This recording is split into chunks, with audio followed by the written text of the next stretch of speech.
Still pretty awesome, Shauna.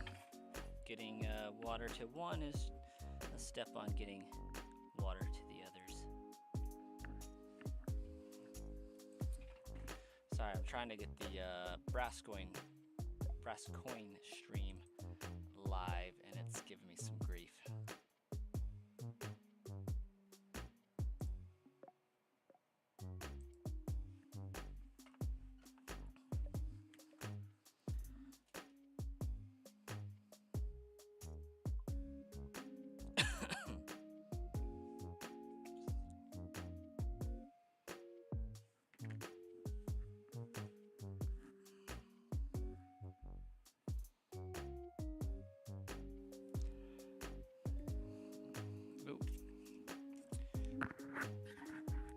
Well, that's unfortunate. We just went from 433 to 432. A little bit lame, but that's okay.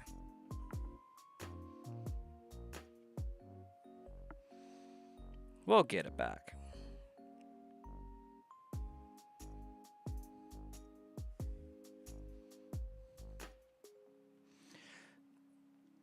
And now my stream's gone.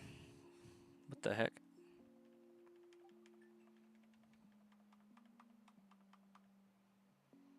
There we go.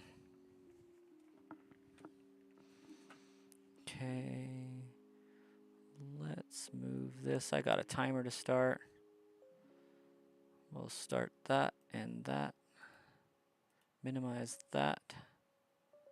Put that up there. And now to figure out why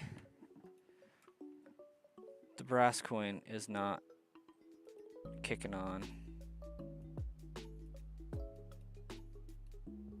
Yeah, I think my stream's just having difficulties. Okay.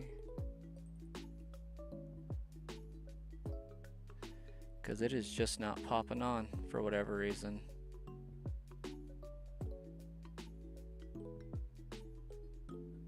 It's like it's ready to go, but it won't. So I guess we're just not streaming to that channel today. A little bit of a bummer.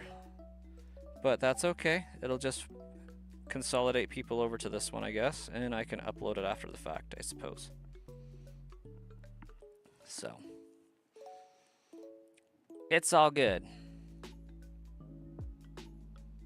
We won't fret over it too much.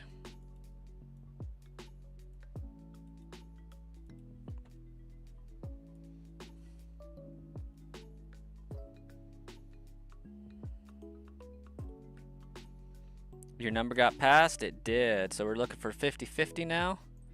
Hey, by Swayze, welcome.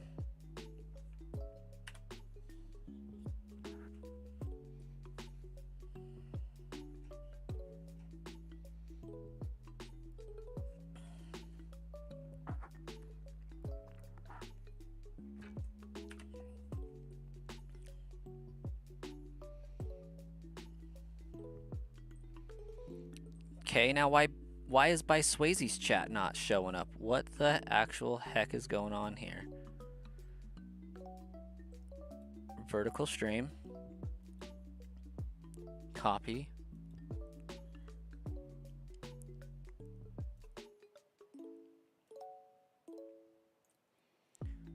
It looks like I only managed to capture one channel.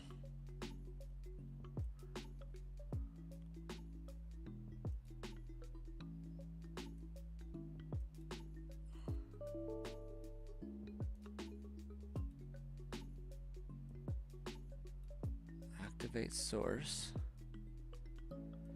YouTube video. Short. Share. Activate source. You're making pixel art. Glad to hear it. Pixel art's pretty cool. All right, by Swayze, I should now see your chats on the main chat, hopefully.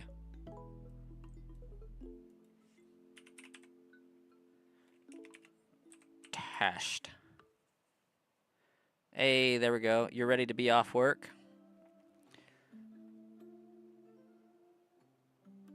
Bro, didn't you just get there? Respectfully, of course.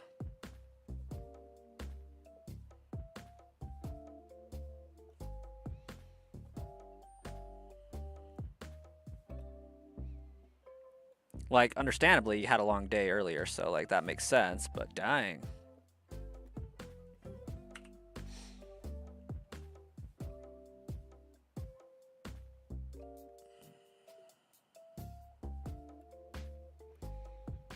You know what pixel art I want?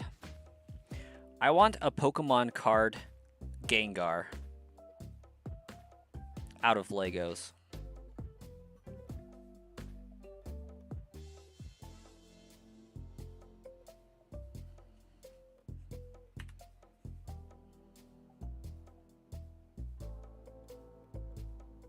Got home at 9:30 a.m. Had to come at 2 p.m. and now back since 6. Yeah, that's dreadful.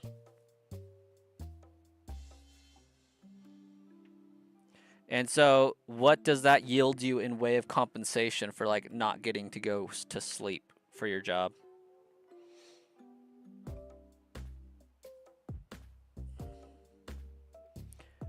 Whoa, Sean, what gave you the idea that we love Gengar? At least myself. Genuinely asking. I get that a lot for some reason.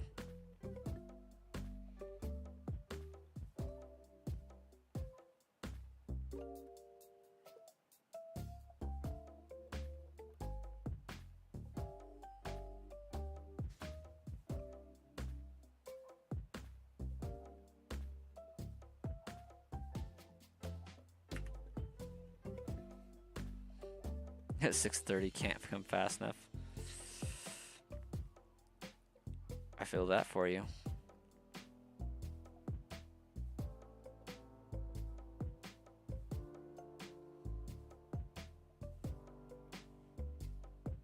Hat in the card idea? I mean, okay, that's fair, I suppose.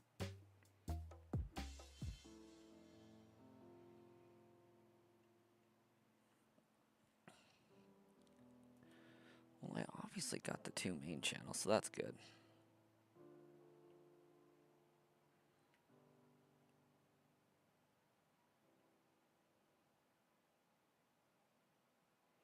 Headphones. The headphones is probably the biggest indicator.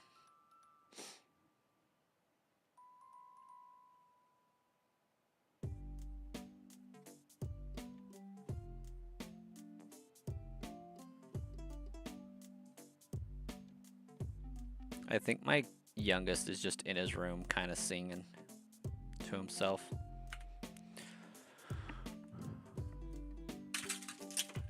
Well, that was stupid.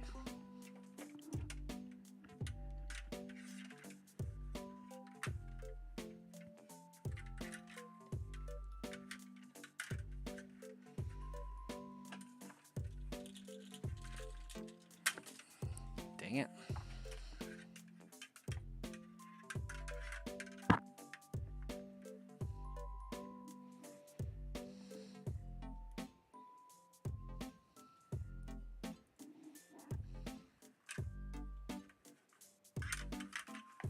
Like my ghetto rig here.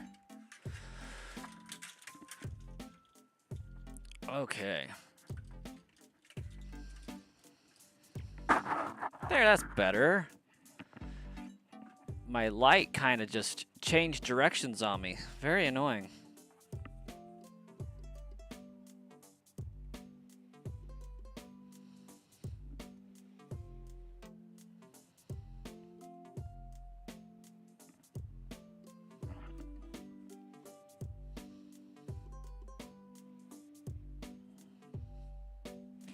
You'll make a good card. As long as it's like 3 feet by 2 feet and out of Legos, it'll be a fantastic card.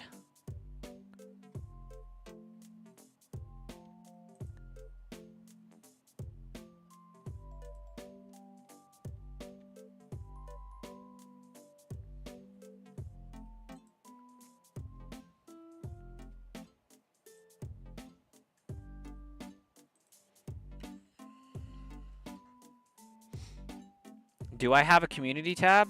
I think so.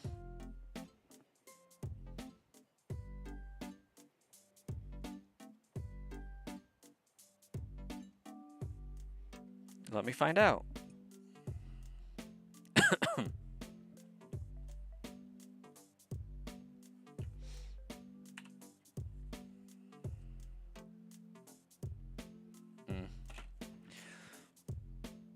My camera got bumped in all the craziness, I think.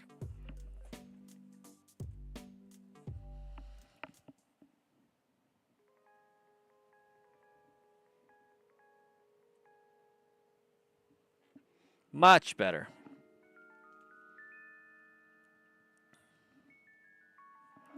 And let's find the answer to your question about the community tab. It appears I do get a community tab.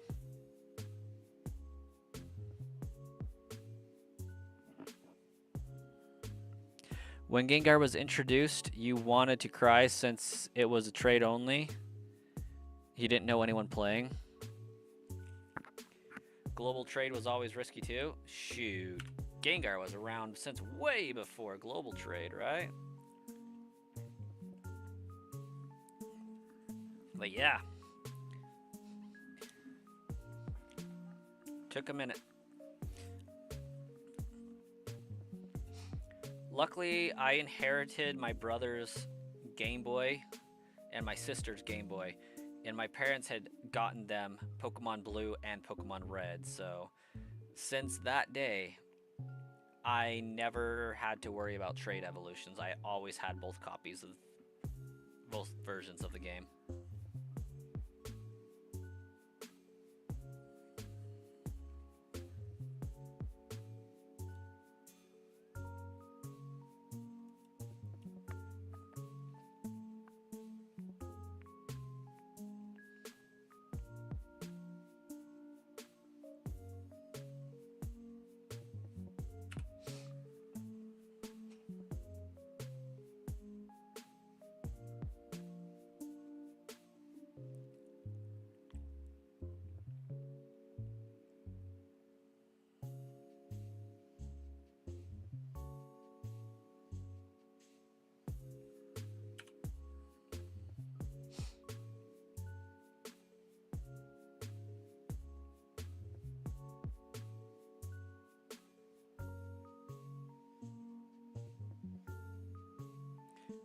Didn't get Gengar until global trade.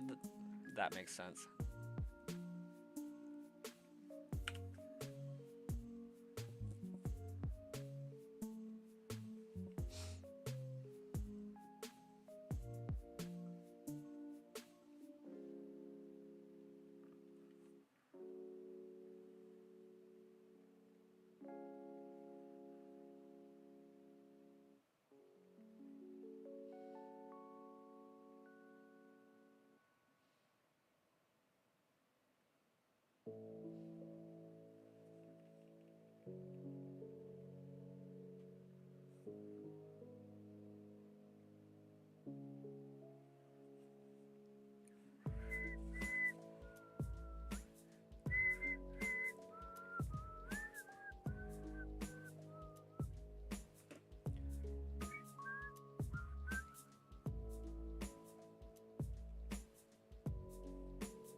Joshua and Backfire, welcome. What shinies am I going for playthrough? Whatever shines. But Diglett, I want to do an Abra. I want to do a Ghastly. Snorlax is planned. Dratini and Magikarp are debated upon.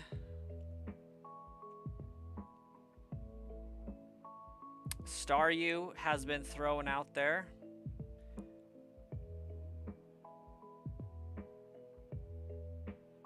But Dugong could clinch it. You would do Staryu? I mean, I believe Starmie is pretty fast and gets access to Ice Beam. So like that would satisfy my ice requirement for Dragonite, but at the same time, I'm going to get absolutely bodied by Thunder. So Backfire still going for Squirtle. What's the number so far? And Sean, I think you said that you were Gengar for Halloween once upon a time, but I could be mistaken.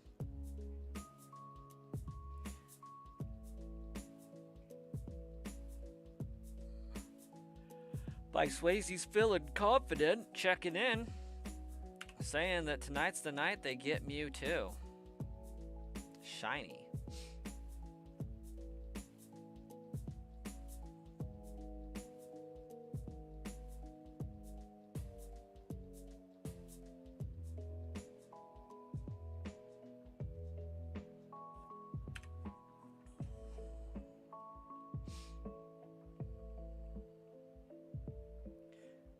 You cut your oldest kid's hair today?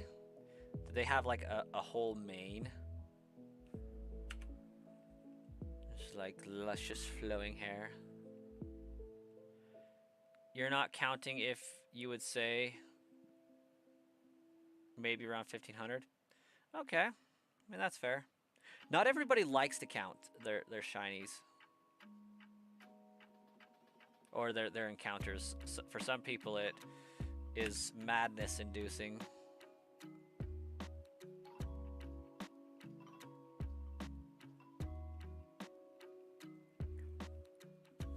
But man, am I excited for a day off tomorrow. It's gonna be great. If you can't tell by my yawning. I'm a little tired.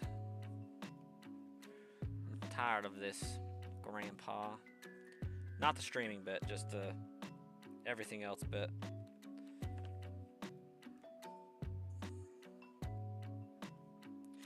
It keeps, by Swayze saying the number rise for some reason. I think it's because there's some level of progress being made.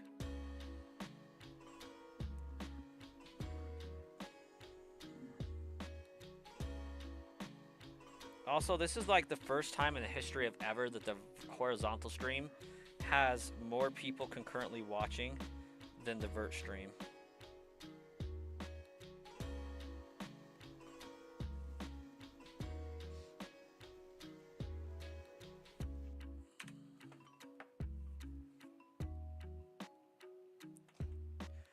You tried counting but forgot to mark them too often? Listen, I probably have like close to 100 unaccounted for shiny encounters. Or just encounters, I mean. At times I have been terrible about that.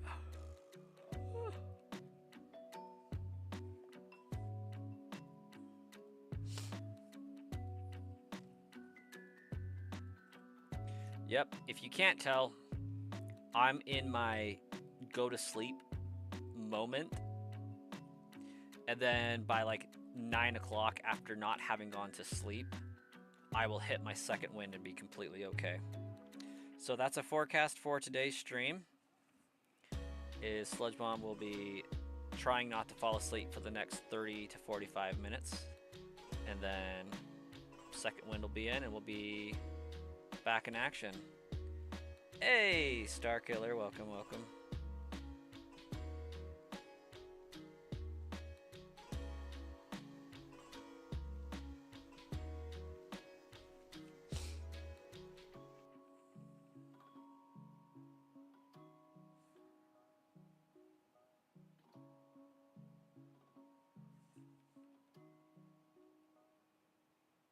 Your second wind hit you about 4 a.m.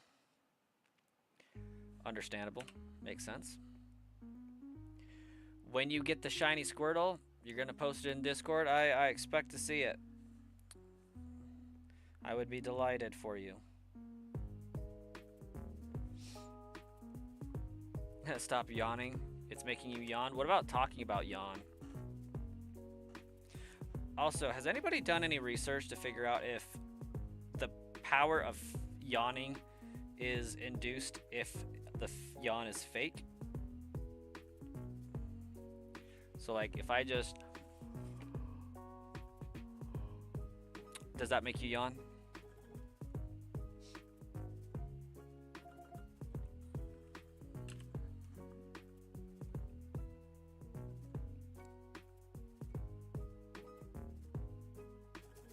You're tired all night, get in your car to go home and you're wide awake.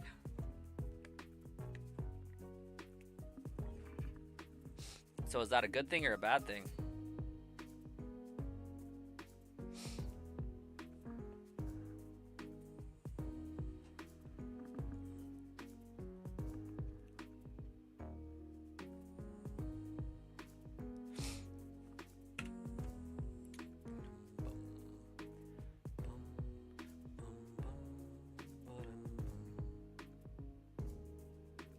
Check community tab after stream. Bet.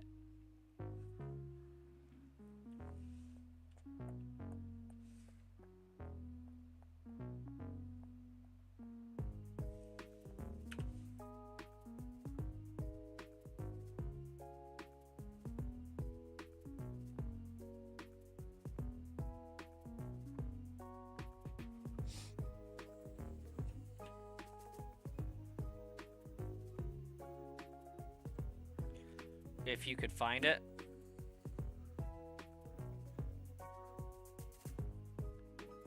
Shiny Diglett will probably wake me up, absolutely. I agree. Naturally, we need it to happen.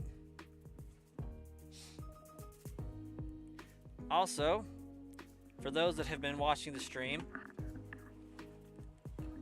last night, a random internet stranger popped onto the stream and let me know what people meant when they said my stream was super like washed out and bright. So we were able to get that fixed. So now we have closer to original Game Boy Advance coloring.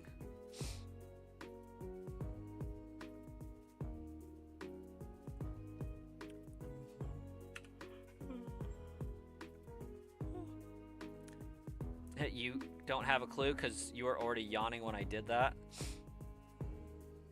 I'll say it was a successful experiment then.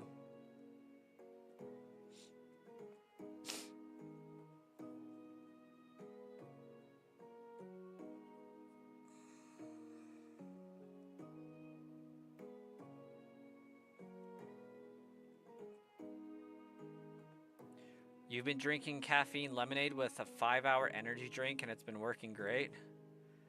That hardly sounds healthy.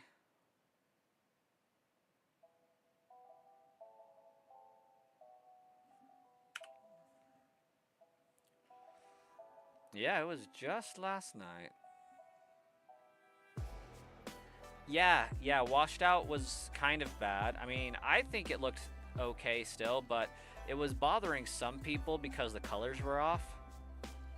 And I'm like, I didn't notice because I'd been streaming it that way since the beginning for both games. But a few people pop on as like, why is your stream so bright? Or screen at least.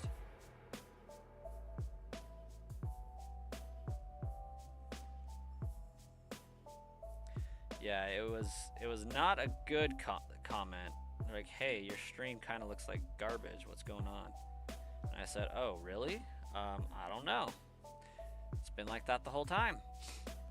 It's because my Switch had high dynamic range set up, which, I don't know, maybe that's how the colors are supposed to look, how the developers intended them to look. If the SP screen could have handled it. I don't know. I don't know then.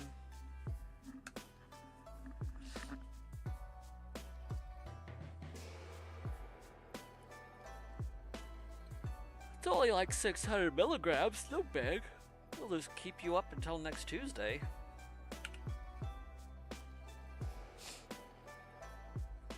By Swayze's over there like, yeah, that's the point. I need to be up until tomorrow.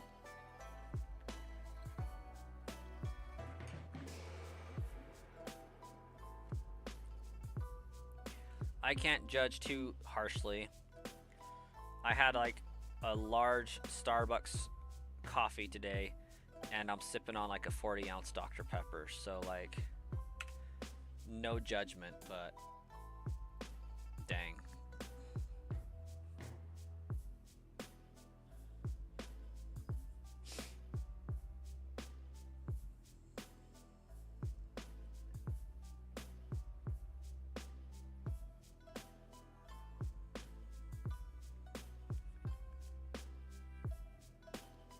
Then you have energy patches that are 50 milligrams. Oh my.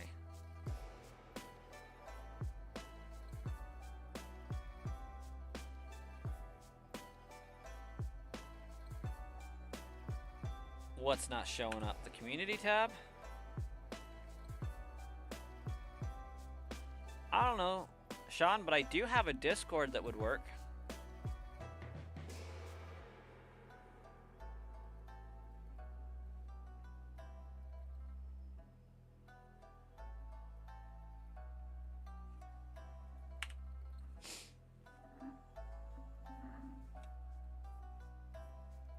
You only drink unsweet tea and mineral water, occasionally a soda without high fructose corn syrup.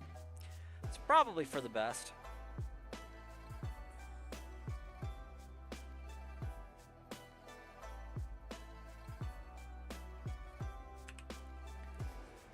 I have a small soda addiction, so.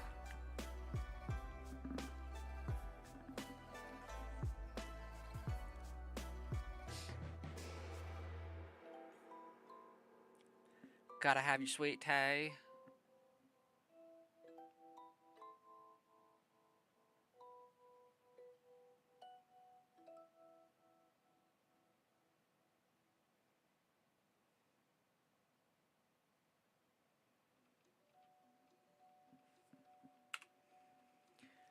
You just hit like 80 days, no soda? Dang.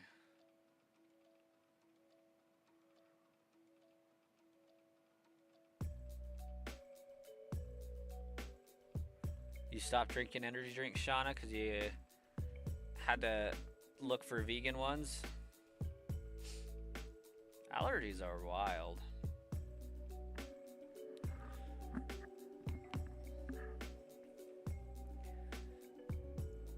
So I've had allergies my entire life. I am allergic to pretty much everything that grows on a tree myself, but at some point I kind of wonder, were allergies a thing prior to 200 years ago? Like, did people legitimately have any?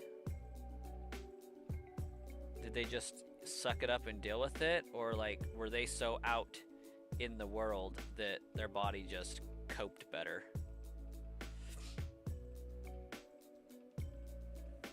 Eating that organic honey and whatnot. You don't have Discord, Sean? It is a pity. It is super easy to communicate there. Share pictures and whatnot. Pity. I don't know why I'm saying it like that. There's some reference in there, if you will. Might be Dr. Evil. I don't know. I shall call him Mini-Me.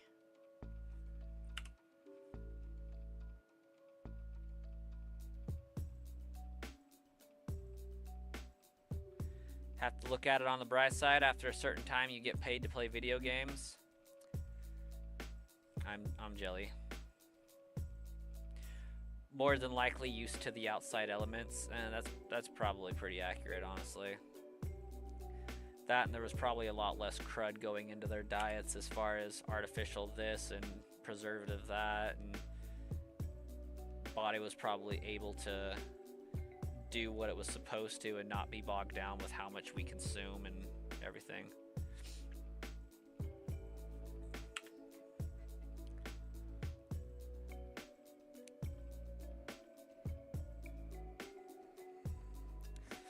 Like, I'm not a conspiracy theorist by any means, but there is some thought I've been putting into the idea that perhaps we should go back to a 1 meal a day system instead of the 3 that we have now with the food groups and all that.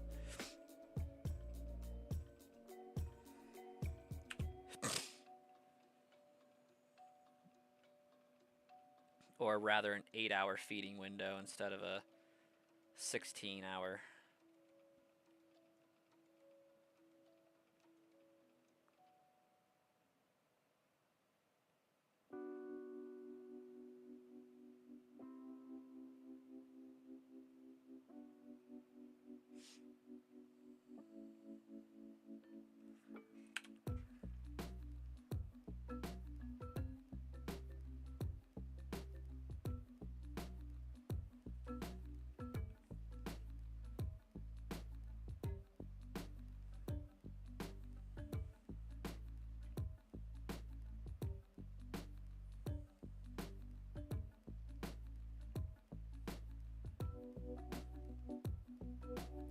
You need a modest Squirtle.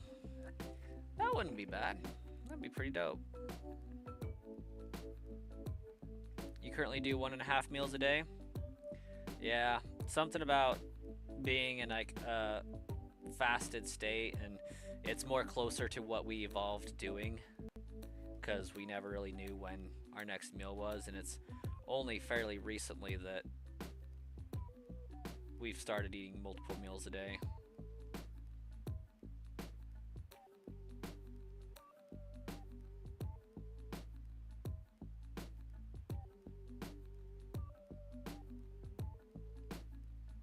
Bulbasaur took 2,224 encounters. And what's up?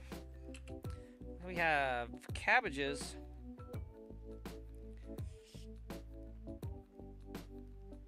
Cabbages, do you by chance have an aversion to the avatar at this point?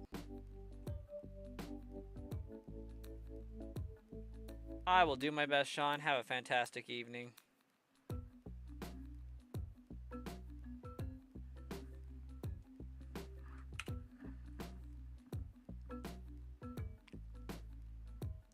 In hours, it took 19 hours to get Bulbasaur.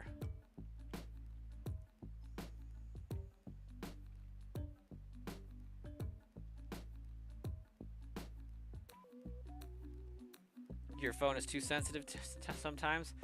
Having some sensitivity issues there, Shauna.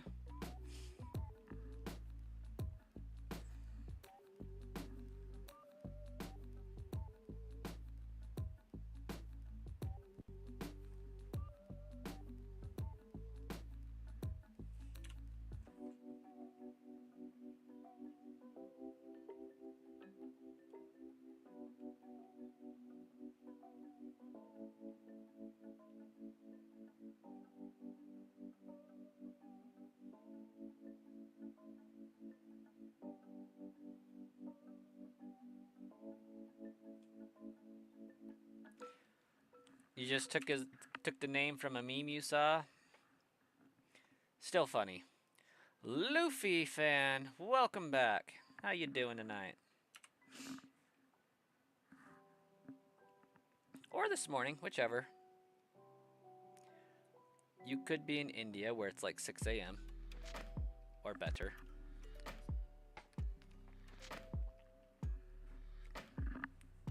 I don't know.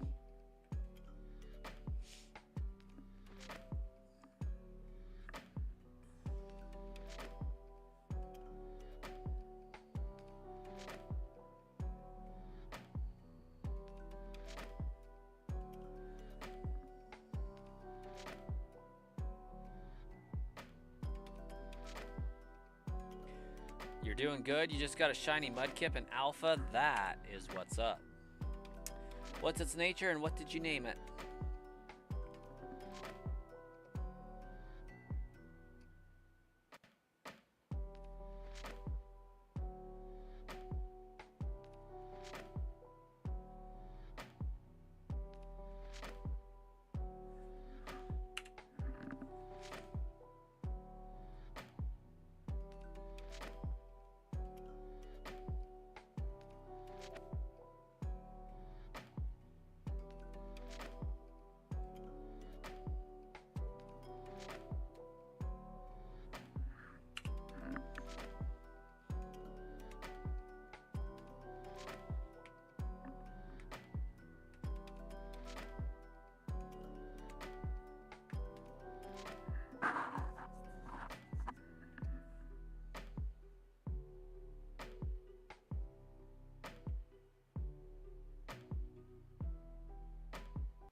lonely, and you named it Gert. Honestly, not a bad name. It kind of sounds like that stoic character that's like the village butcher type person, you know, not like super important to the story, but a steadfast character all the same when he is in the story. That's the kind of vibe that name gives off.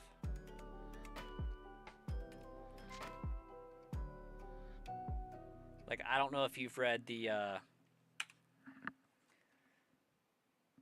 Aragon or Inheritance Cycle, but it kind of gives off like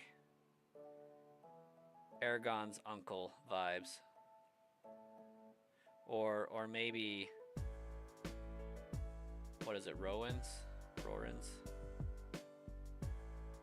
father-in-law type vibes without the stupidity.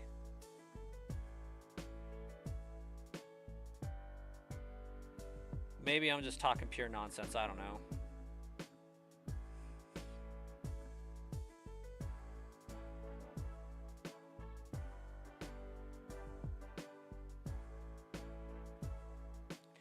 You've read a little bit? Yeah, I read a little bit. Nice.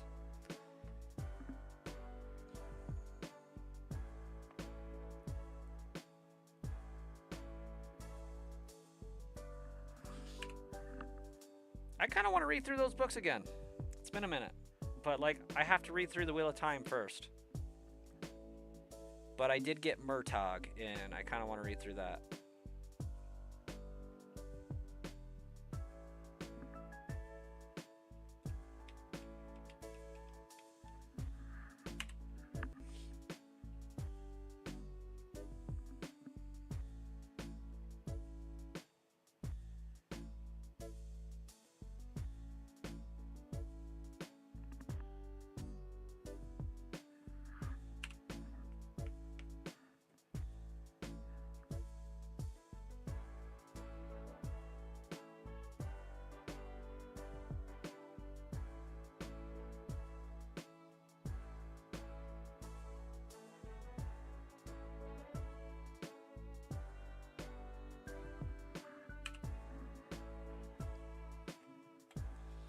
What am I naming the Diglett?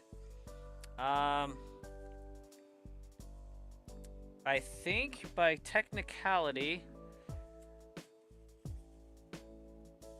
Sowash has the Diglett nickname rights right now. And if they decline, that will go to Dr. Snepper.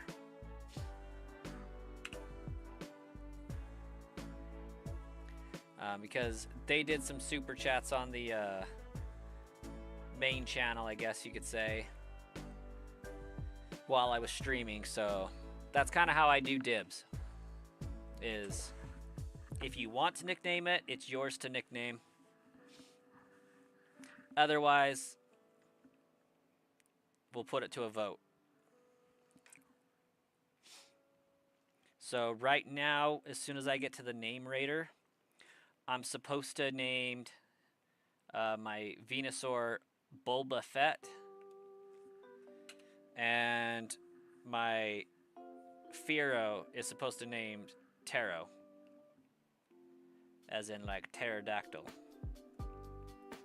So Diglett currently doesn't have a nickname.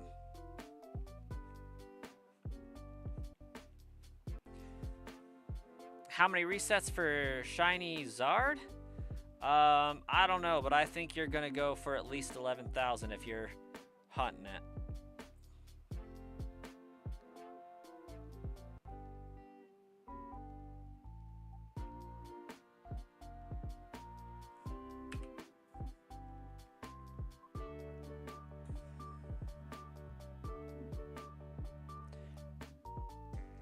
I was hunting Venusaur. So for Venusaur, I did 2,224 encounters over the course of 19 hours.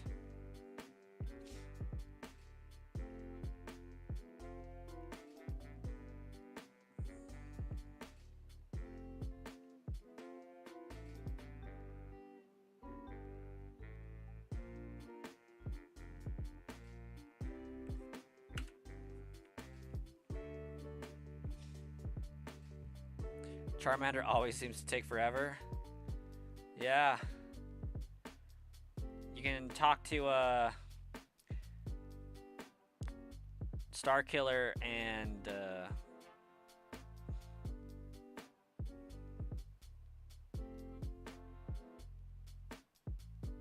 you can talk to Starkiller about that one.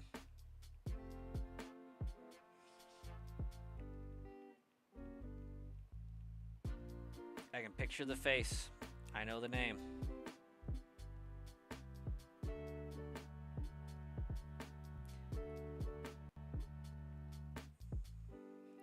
Why do people choose Bulbasaur? It's like playing on easy mode. What happened to the OG hardcore fans? For shiny only runs, it just makes more sense. Because if you're playing right and depending on what rule sets you have, you can't really progress with Charmander.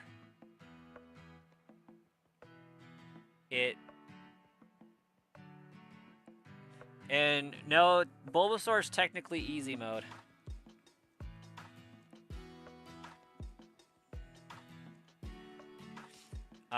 Canonically, the difficulty level is determined by which starter Pokemon has the best solo potential over the course of the game. Or rather, for the first like 3 gyms where you've opened up enough potential to get a team together. Bulbasaur eats first 2 gyms, absolutely. And like I agree, Bulbasaur is technically easy mode. However, depending on the rule set that you apply to your badge quest, Charmander can't beat Brock. And what I mean by that is, unless you happen to get a super ridiculously strong Charmander,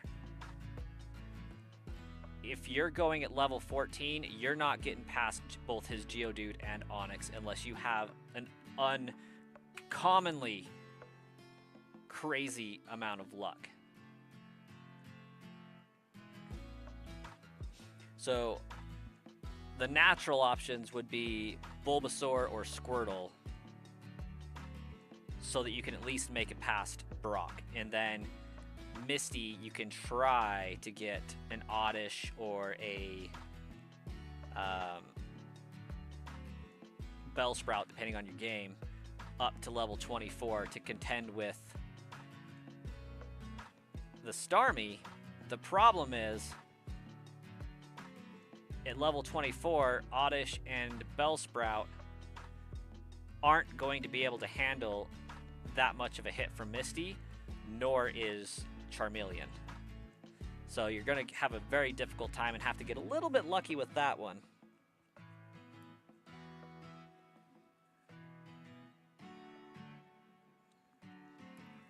You can catch a Primeape or something fighting.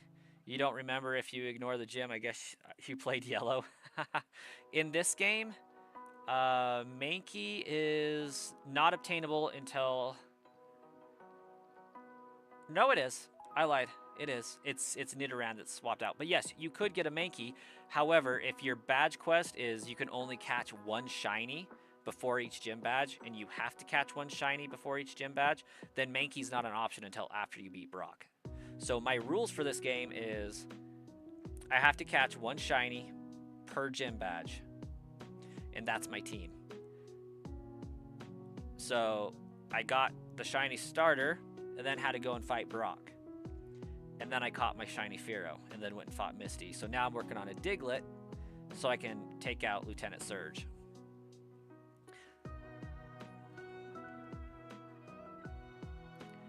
So, like, there is difficulty involved in picking Bulbasaur, but that's because my rule set made it more difficult, if that makes sense.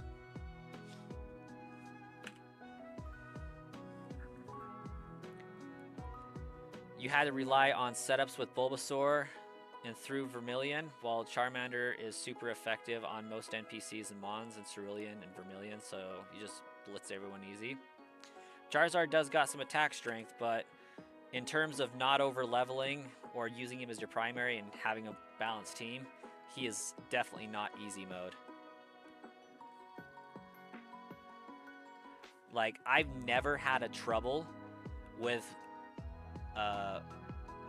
Venusaur or Blastoise with any of the NPCs. It's only the gym leaders that seem to cause me trouble. Don't you think Blastoise deserves some loves? Only Monotype gets completely outclassed by the other two.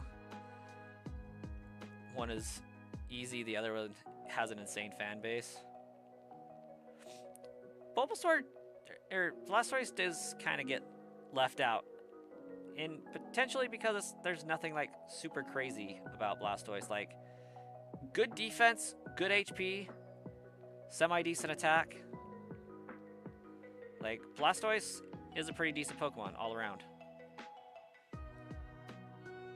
What would be better for me, Sandslash or Diglett? Diglett, hands down.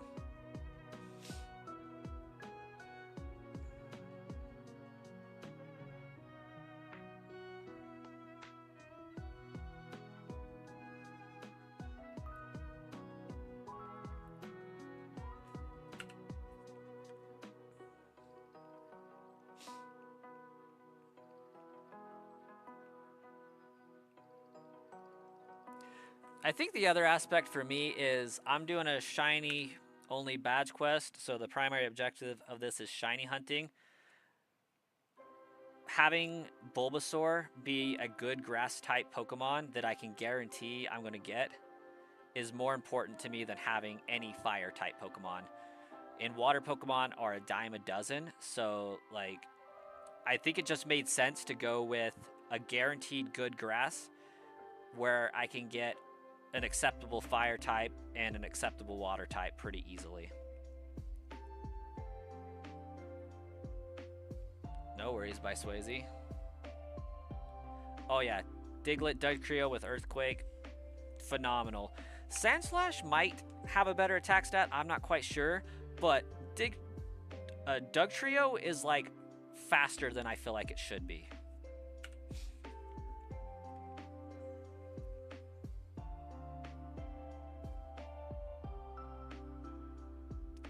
I mean, it's probably getting benched after I fill up my team anyways, so it's not like it's super important, but I feel like Dugtrio is going to have more of what I need to get past Surge. Seems like it might be a little bit hardier to withstand Raichu's Slam attack.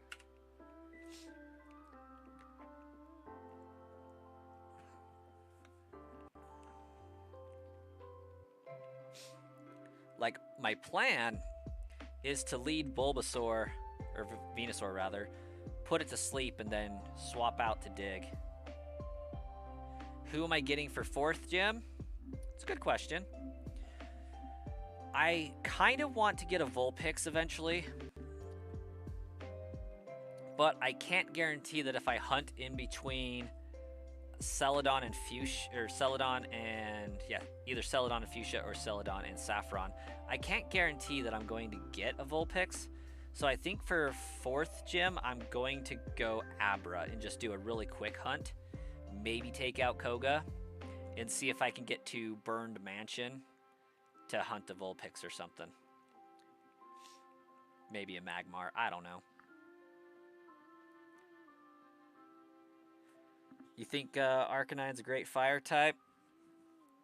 Only if it had Intimidate in Gen 1? That would be really nice. But there's also Ponyta and Ninetales, and I don't think either of them is a bad shot. And a fire type for this game is definitely not needed. I could do Eevee and get a shiny Flareon. Hey, I said I wanted a good fire type.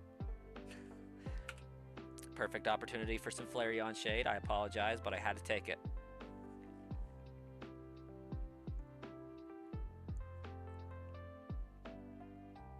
Hunt for my water in the Safari Zone. Depends on if you can get Staryu. If I go for a water type, I am definitely interested in Staryu over anything else.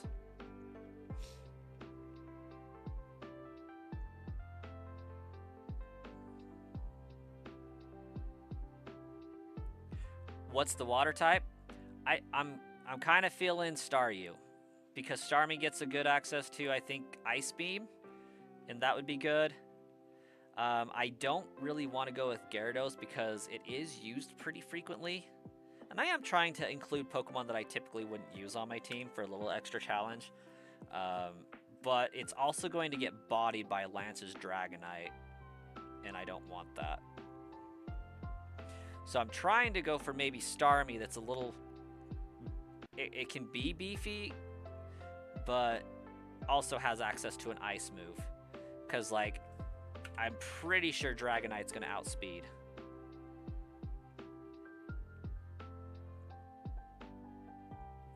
Yeah, just old rod spam. Absolutely. And so I have a little bit of a balance planned for this hunt. So I'm trying to balance static encounters, or what you would assume is kind of static in nature. So like your starter, Snorlax is kind of a static. I think it is. And Abra would be static at the game corner to an extent, because you are just clicking A to get to it.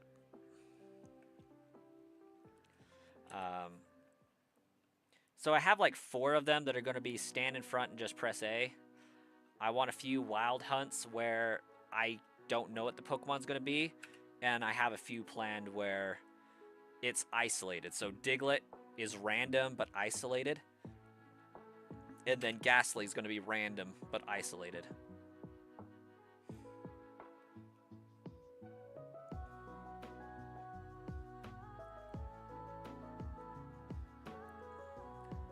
You vote I hunt for a shiny Safari Pokemon to complete this challenge.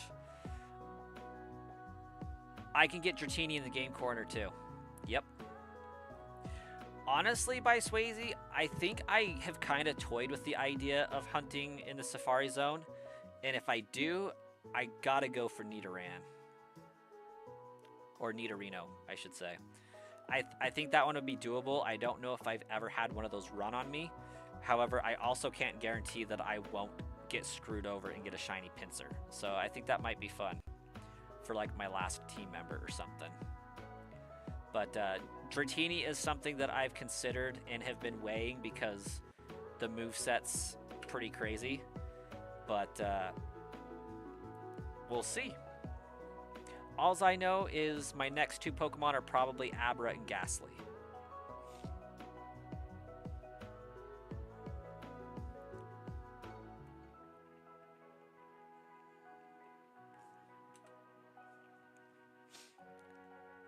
And I feel like Dratini's catch rate versus run weight isn't very crazy.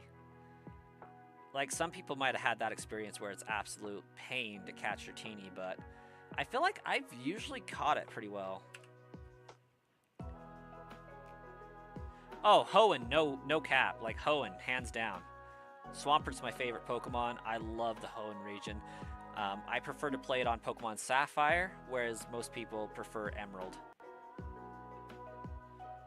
The starters, the legendaries, as you called out, and just the pure vibe is phenomenal. Like, I love that the legendaries had a key role in the story for, like, the first time.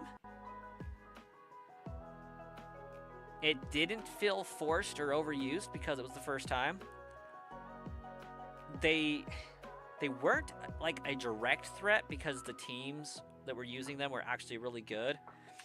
And the legendaries were so far out of the way, like the Regice, Registeel, and Regirock. It was delightful. You had to try to find them. Like, you had to go looking, not knowing they were there. Hey, Andrew.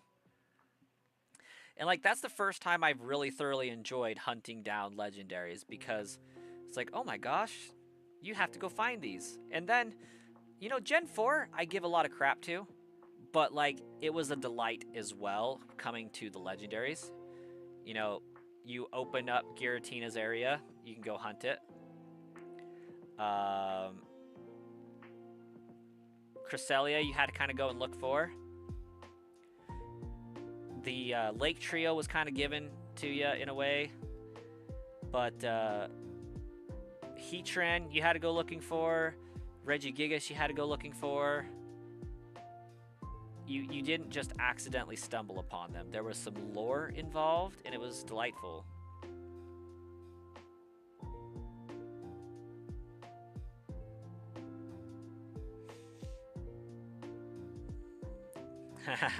Yeah, Groudon facing off against Kyogre is like, let me grab my stool.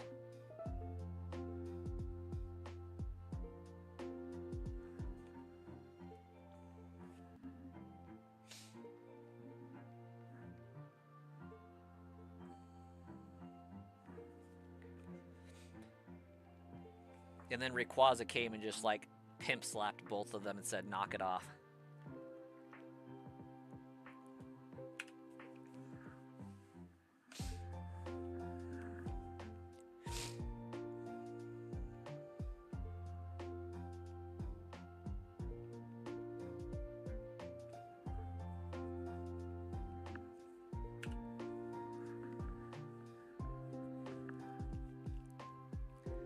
But yeah, everything after that, like I would say everything after Gen 5, the games just like kind of force you to discover. And your day's going pretty great. Can't complain. Might have been a little bit long today, but ultimately it's been a good day, I think. Groudon is pretty great. I always did prefer Sapphire, but that's because like I just liked the color of the cartridge more. And I always chose Swampert, so it kind of made the game a little bit harder for me because you weren't going up against the evil team with the type advantage. It was just neutral. 8 more hours. And I do think Magneton could be kind of cool. I did see that comment. You got your copy of Ruby today. That's what's up.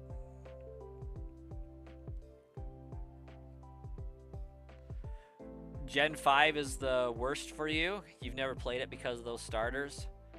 Listen, Gen 5 is my second favorite gen. Starters aside, like, most of those Pokemon don't miss. Gen 5 had some pretty decent Pokemon. They had some stellar Pokemon. And the bug types are just phenomenal. And the story is actually one of the best stories a Pokemon game's ever received. Snivy is pretty good, not gonna lie. The problem is it evolves.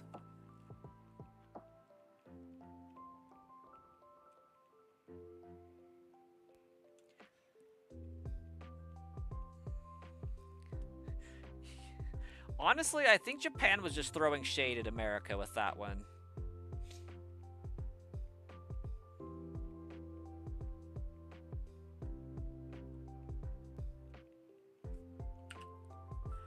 Your Ruby SBQ in 2008 was Blaziken, Cradily, Crobat, Girafarig, Groudon, Linoone, Altaria, and Camerupt. Not bad. A little heavy on the fire types, but still good choices. The red on the box pops so nicely.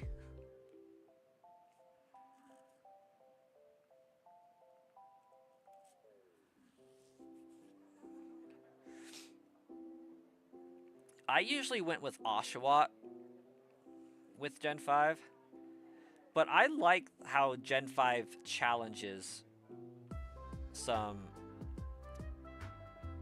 notions and ideas. The worst game for you is Gen 8. Luffy fan, please explain.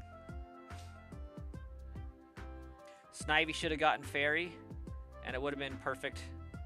Or Psychic if Fairy is not available. Fairy was not available at the time. But I just don't like Superior that much. I think Superior is too thick of a boop noodle, and I didn't like it.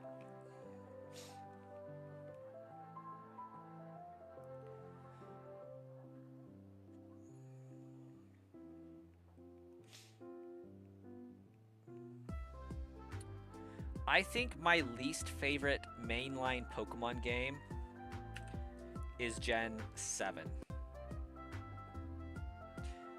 But I could be swayed to Gen 6 fairly easily. Excluding Oris. Just like X and Y, I mean. That's because I haven't played X and Y that much. That's the least one I've played.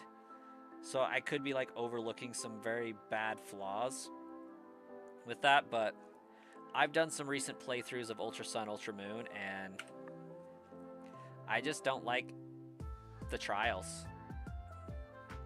The Z moves are alright, the Pokemon are alright,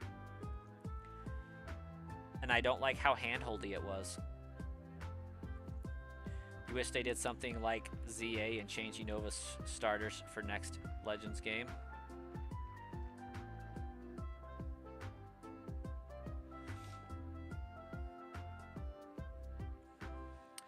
For me, it's less so on the ZA. I personally do not like Legends ZA, but like, I would love a Pokemon Legends Unova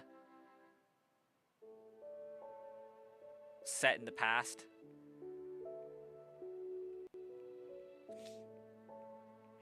Like Legends Arceus.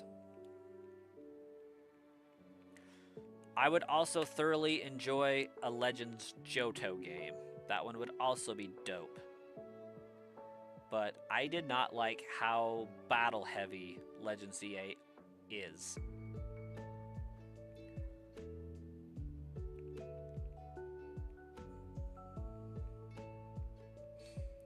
It didn't feel like a Pokemon game to me. It felt more like Battle Tower, a mini game within a big Pokemon game. And then the mini game got DLC.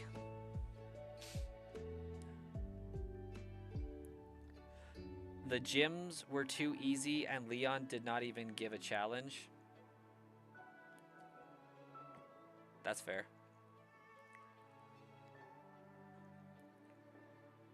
For me, I hated the gym challenges in Galar. But like overall, I think the game looks gorgeous and the DLC redeemed it for me. Like I did kind of not like Galar that much because Hop feels like a carbon copy of How from the game's perspective only. But the Pokemon were great. I think the art looked okay. It was different in a decent way. But yeah, I didn't like the gym challenges before you could fight the gym leader. I thought that was stupid. And I didn't like how every single time you entered a new route, you had Hop or Sonia guiding you along the way. Like, dude, Gary just made fun of us the entire time, and we figured that crap out together. Like, without the internet. It's okay. You don't have to hold our hand. We can figure it out because we can read.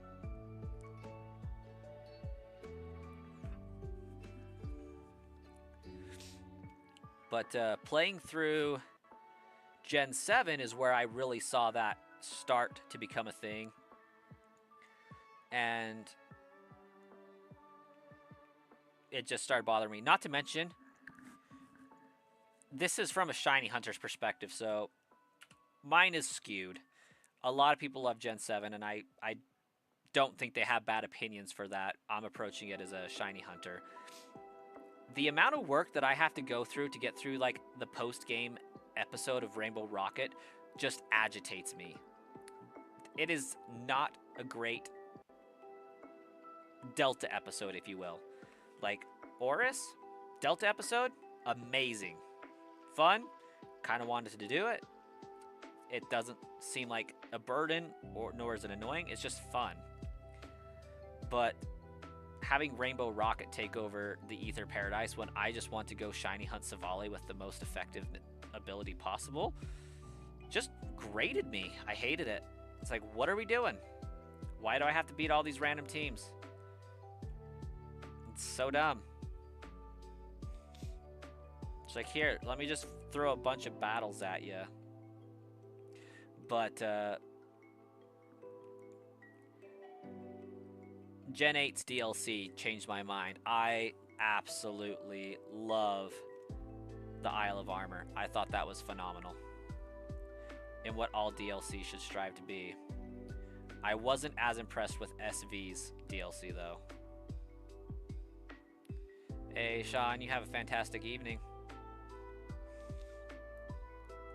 Luffy fan says ZA was the worst Pokemon fan for me. Or Pokemon game. Yeah. And I don't think that it should count as a mainline Pokemon game ever. But, you know, whatever. Your all-time team and the team you'll be shiny hunting for when the game comes out would be Swampert, Flygon, Armaldo, Gardevoir, Manectric, Absol, Breloom. I will most definitely be hunting a Breloom. For sure.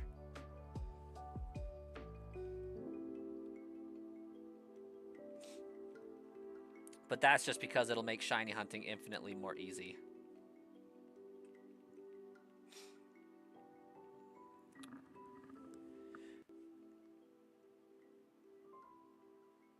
But we can't live. We all loved when they introduced Dynamax gimmick and that Charizard turns into a solo monster. Oh yeah, yeah. I like Dynamaxing. Like, I don't have a problem with Dynamaxing at all. I just think the story behind Dynamaxing was weak. And like, I feel like Game Freak has some gold, right? I think they're just too afraid to dig, you know? And that's my biggest gripe. From the beginning of the series, like Gens 1, 2, 3, 4, 5, was all about, you know what? These are Pokemon. These are creatures that fight. They're our friends. They're our companions. We're trying to study and figure out how evolution works. You know, Gen 2 kind of gives a little bit of focus on, hey, I'm kind of interested in how Pokemon breed. Like, what are eggs? They just appear. What's going on, you know? And Elm's kind of studying eggs in addition to evolution. And, you know, up until Gen 5, they're pretty much studying how these Pokemon work and whatnot. But we never get any, like, scientific results out of the countless hours that we put into Gens 1 through 5 as far as, like, how this all works and what's going on behind the scenes, you know, and all that stuff. Maybe that's a too deep of a level. I don't know. But then we get Gen 6. And it's like, oh, check this out. Mega Evolution. This professor's studying Mega Evolution. And how does that work? Here's this Mega Pokemon. I want to collect data from you so that I can figure out maybe how this whole thing works. And then it just moves straight into, oh, Z Crystals. I'm studying Pokemon moves because Pokemon moves are fascinating. I want to know what makes them tick. I want to know Z moves, why that's a thing, and go collect data for me. And then it goes straight into Dynamax adventure raids. This is this Dynamax phenomenon. We don't know what's going on there. Can you help us explain it? Go collect some research data and Dynamax the crap out of your Pokemon, and we'll study and learn together.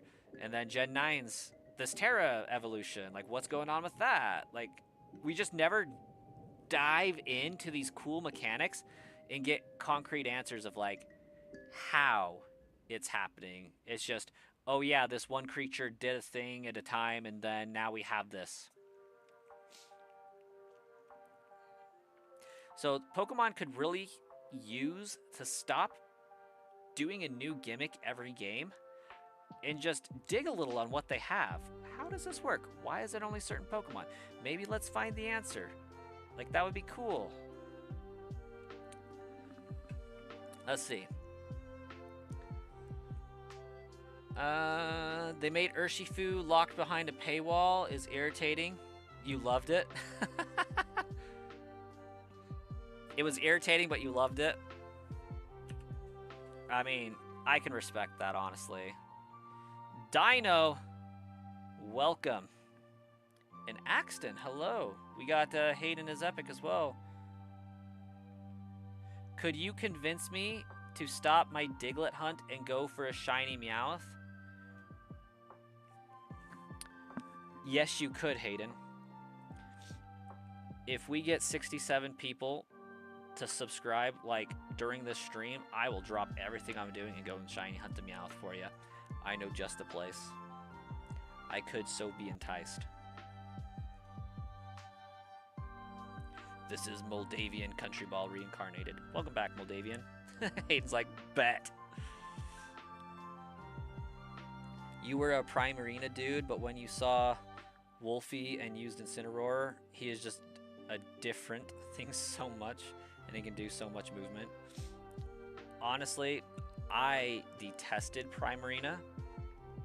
No shade on those who like it. I just didn't like the idea of it. I totally thought my Pokemon fainted for a second. That was wild. Hayden's calling the homies. Hayden's on a mission, gonna make that Shiny Meowth happen. By the way, can I ask why Shiny Meowth? Like, I'm not opposed. Just, why? Make 67 new accounts. Just dropping in because tonight's a school night. Well, thanks for dropping in and thinking of us, Dino. It's greatly appreciated.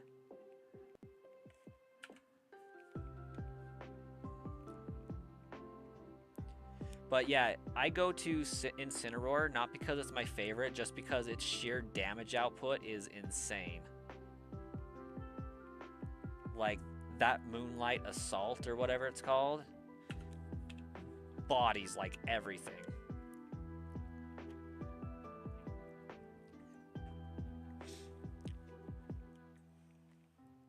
And I've played through that game 4 times in the last 2 years.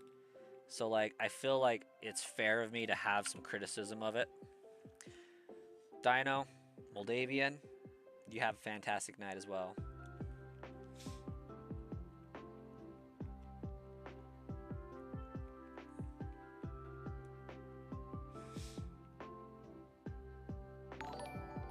Hey, there's Luffy Fan just subscribing. Welcome to the channel, Luffy Fan.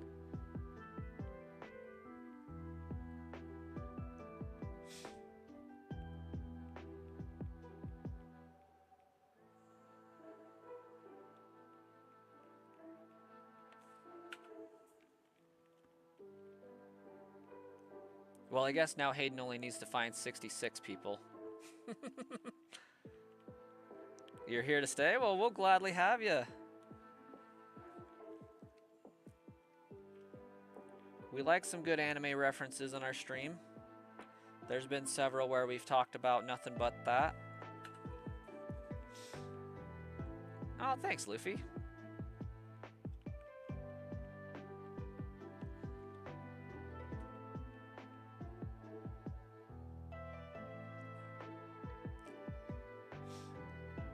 I throw shade at games every now and then.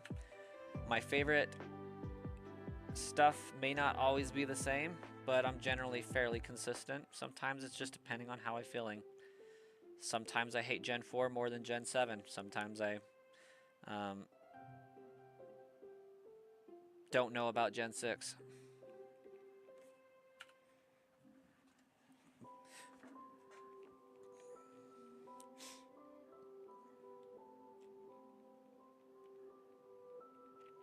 For the longest time, my hatred for Gen 4 outweighed my hatred for Gen 7.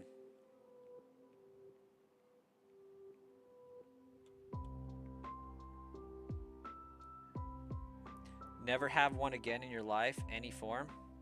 What? Of potatoes or soda?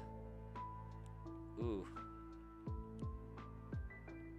Ooh, by Swayze, the hard questions.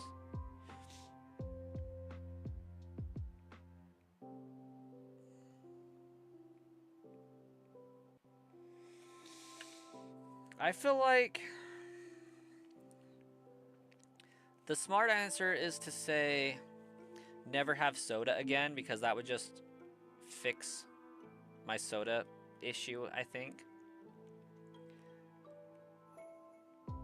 But I like carbonation, so if we're classifying that as soda, then I think I have to ditch the potatoes, which is equally sad, but sometimes just a nice, crisp Pepsi is just like just what I want when I wake up.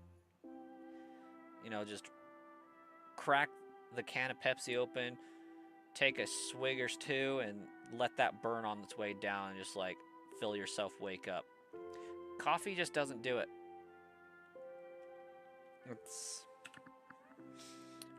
It works for my wife, but I can't do the coffee as a nice wake up. It takes too long. Whereas I drink a soda and it's like, wow, that's spicy. I'm up. So, no potato chips. Which is fine, because I don't personally like French fries that much. Like, don't get me wrong, I love a good McDonald's French fry, but I can live without it. I prefer Doritos, which are corn chips, so not a problem. My problem is going to be mashed potatoes, because a lot of our diet has potatoes in it, like shepherd's pie covered in potato, tater tot casserole covered in potato, cheesy chicken casserole that we just had last night had hash browns on top. So like I would have to figure out my diet, but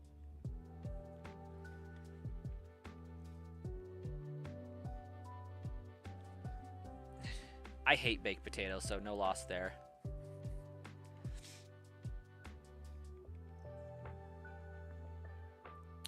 You've never had Pepsi, but which is better, Pepsi or Coke? I assume that means you've had Coke.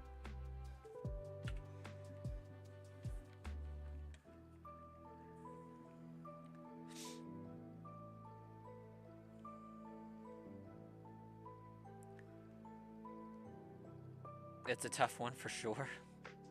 Welcome back, Caden.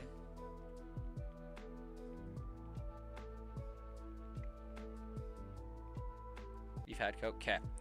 So, if you're an uncultured swine like my wife, there is no difference and they are the same thing. Dr. Pepper is in fact king. It is the superior cola. You just bought Fire Red Leaf Green for Switch 2? Nice, nice. How you digging it? The way I would say it is, if you have Coke from a bottle and Pepsi from a can, there is very little difference. But if you have them both from a can or both from a bottle, Pepsi is sweeter, Coke is more acidic, and it's almost like you put more lemon or lime into it. Does everybody agree that that's probably a good explanation? Pepsi's just generally sweeter and Coke is more acidic in citrusy isn't the word, but it's like it has more lime in it.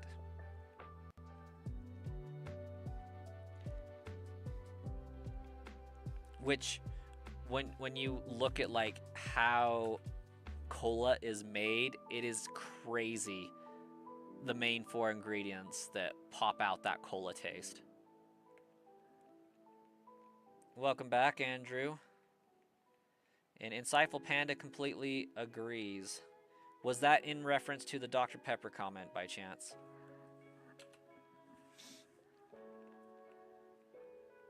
Root beer is better than both of those? I heartily disagree. But I do enjoy a good root beer. Oh, I'm a cola aficionado for sure. Yes, I am. You just got Eevee for Sword? Okay. You know what's weird? How the big bag of Doritos tastes different than the small to medium bags. I know, right? The flavor is clearly in the air, because with the big bag you get more air flavoring the chip, whereas with the small bag you have less air flavoring the chip, I think. You'll buy one this weekend to see what you like more? It's a good plan. Most of the time, I prefer Pepsi because it's more nostalgic and familiar to me. I think a crisp canned Pepsi is the best because it starts to absorb some of the metallic taste from the metal, and I don't think that that's a great thing, but like it tastes good. That's a 1% for Pokemon Sword.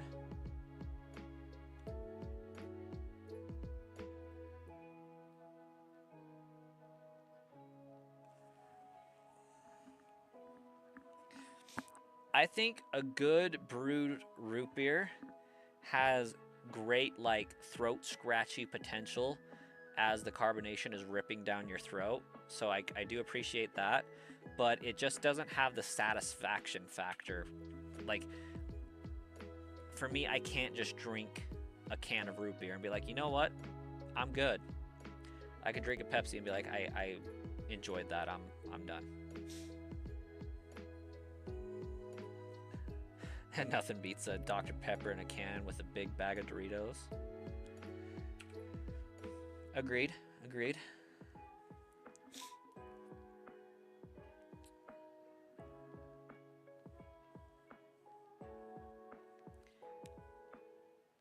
You just realized you opened Pokemon Sword and didn't save? Now that sucks.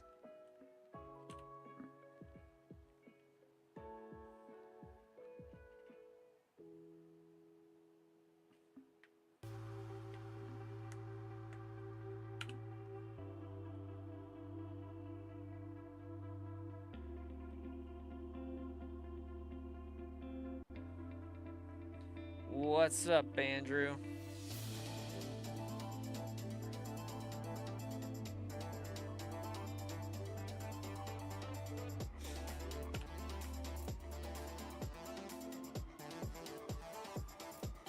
No, probably in relation to the not saving thing, now that I'm taking stock of the entire chat at a time.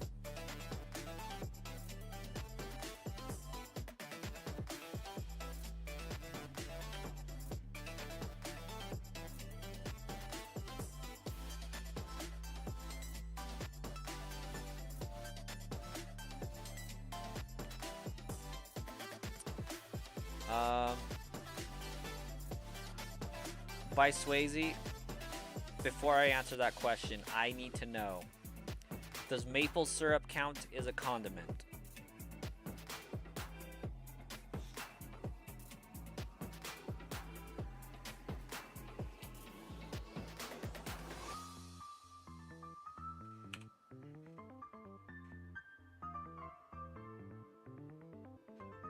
Do you think you should replace your Graveler with Doug Trio? Absolutely, I do.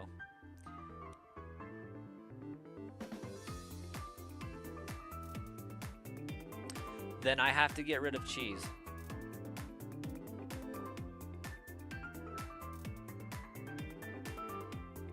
Actually, I have no idea, but condiments is a crazy category. Because is it a condiment if it's cooked into the food? No, it's an ingredient. So that's a tough one. I do like some maple syrup on my pancakes though. But cheese is also a huge category.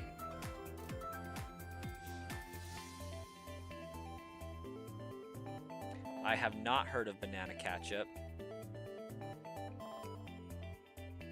Well, Luffy, we'll see you tomorrow. Thanks for being here.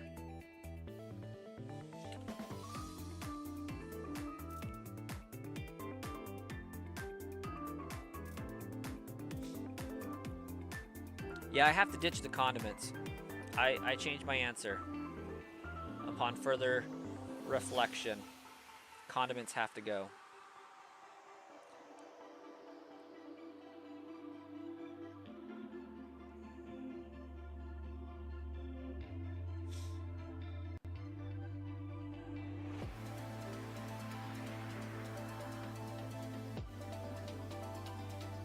Because there are loopholes to the condiments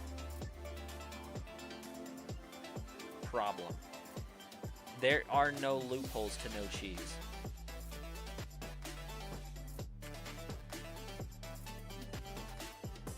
Cream cheese frosting, gone. Cheddar cheese, gone. Pizza, no cheese on it.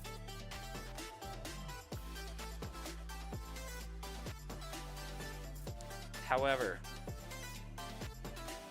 if I'm having a hamburger and I can't put ketchup or mustard on it because then that would be a condiment, the simple thing to do is to throw it into the burger as you are forming the patty, and therefore it is an ingredient, and you just cook it and it has a slightly cooked taste, but the condiment is still there as an ingredient.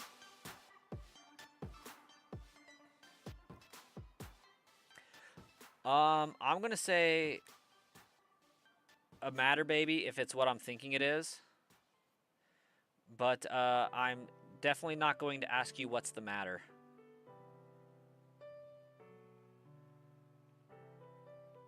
But that was a fairly good setup.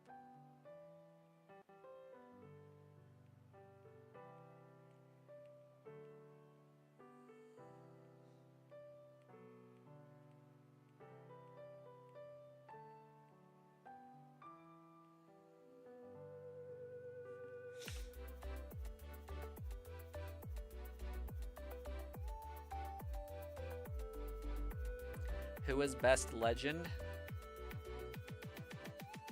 Okay, for that I'm going to answer based on the pretense that we are segregating mythicals out of the legendary category.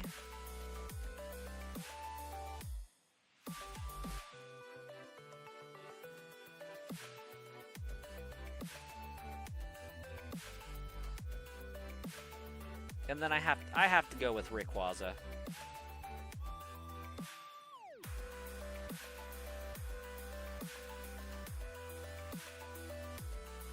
I don't agree that Mewtwo's status should be legendary, nor do I think that the Ultra Beasts should be legendary.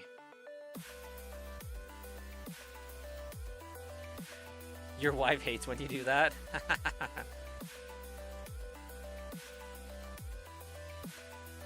In-N-Out does that. They use yellow mustard on the patties as they cook them. Yeah. Somebody's trying to make Arceus a whole new thing? What do you mean?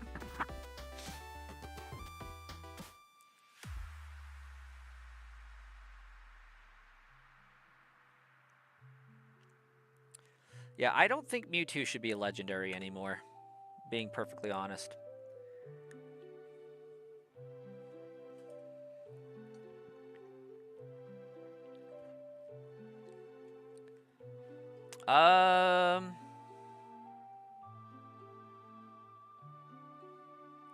Real Lachargy? I'm gonna say leaf green because I don't know exactly what the question is referring to.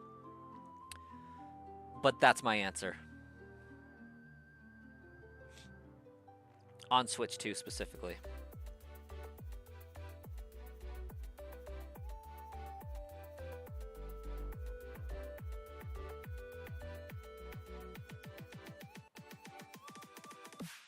I assumed correctly.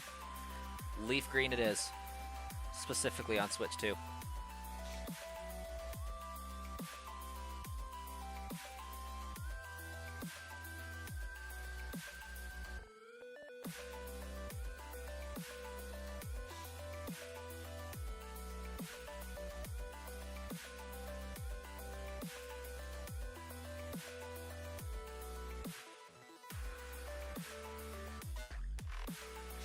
Who is the best mythical? Now that is a question.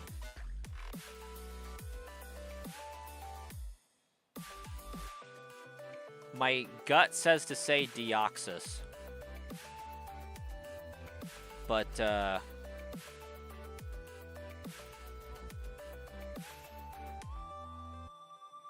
as far as ones that I've been endeared to or have, I like Marshadow and Mew. But as far as like best raw attack power, I think Deoxys takes the cake on that.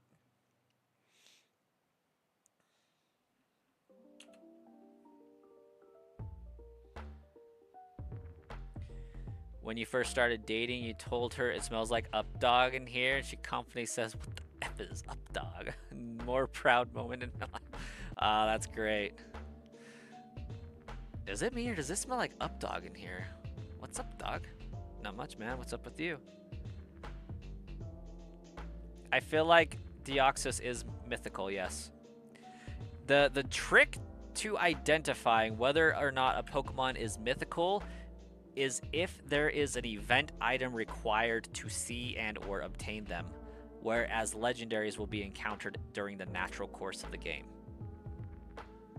That is the qualifying characteristic of mythical, I think. So like you have Mew, Celebi, Jirachi, Deoxys, Shaman, Darkrai, I think is technically a mythical, but it could be a legendary. It could be the exception to the rule. Manaphy, I think Fione is technically a legendary, not a mythical, but I could be wrong on that one. Keldeo, Victini, Hoopa, Deoxys. I think Volcanion is a legendary or a mythical. Zeraora.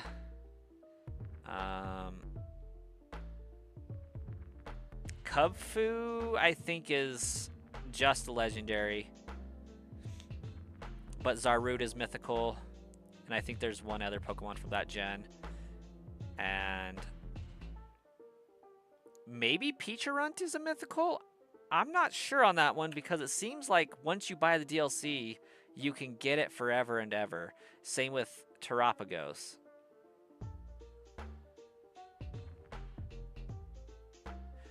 And Arceus, yes. I do believe I missed Arceus in that whole thing.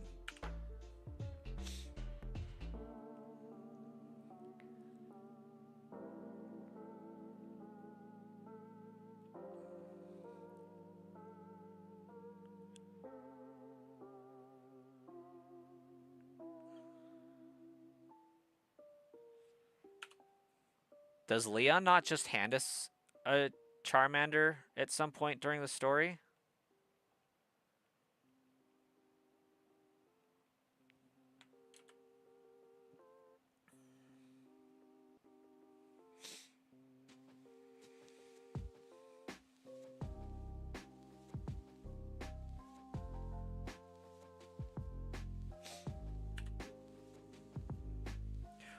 Or maybe I'm thinking of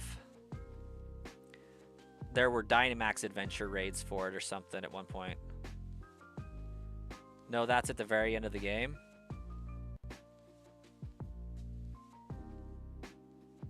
So like if it's at the end of the game, you could still get it. So the statement would need tweaked at least. The best legends to you are Rayquaza and Zygarde with the snake form.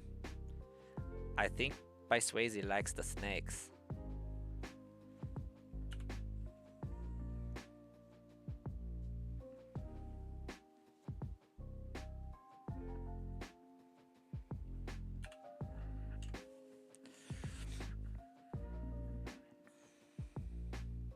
Oh, sorry, Diglett.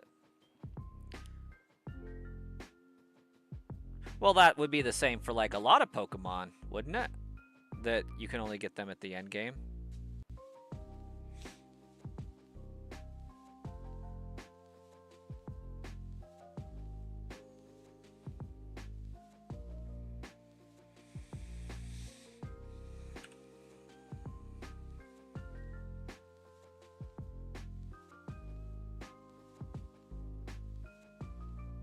I mean, that's kind of like saying, fun fact, the only way you can currently get Eternatus is by having it traded to you. Unless, of course, you count catching it as part of the end of the game.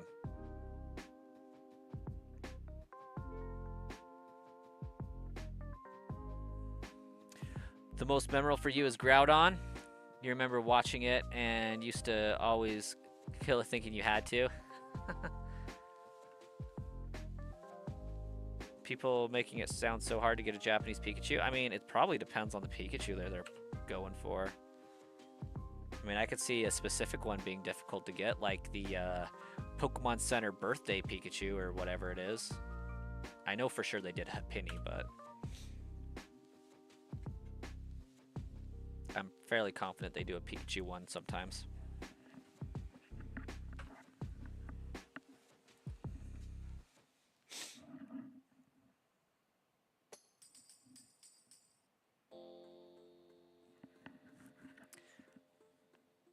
If I'm a little sassy, I apologize. I've been in interviews all day, so I'm getting my sass out.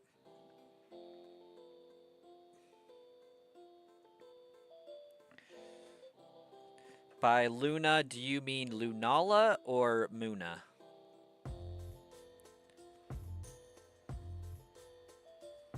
Just like a regular Japanese Pikachu? Literally anybody ever can get a Japanese Pikachu. You just create a save file of Sword and Shield and choose Japanese as the language. Catch a Pikachu. And then go to your main profile, go to Pokemon Home, and move it. From the secondary profile to Pokemon Home, and then from Pokemon Home to your main profile. Done. Ah, Lunala. That makes sense. Lunala's pretty dope.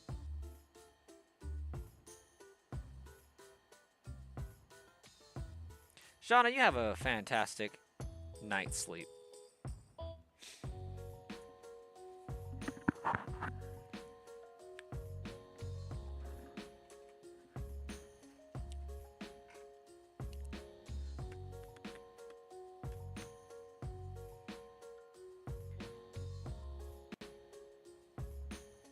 Or you can just go to Pokemon Home and do what?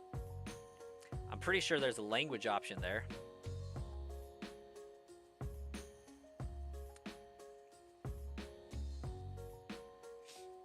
That would also work.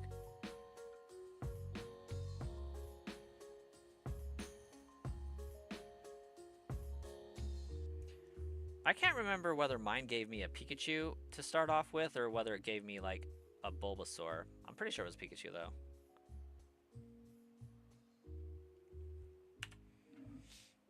Hey, Whis. Glad to know that Twitch is in fact working.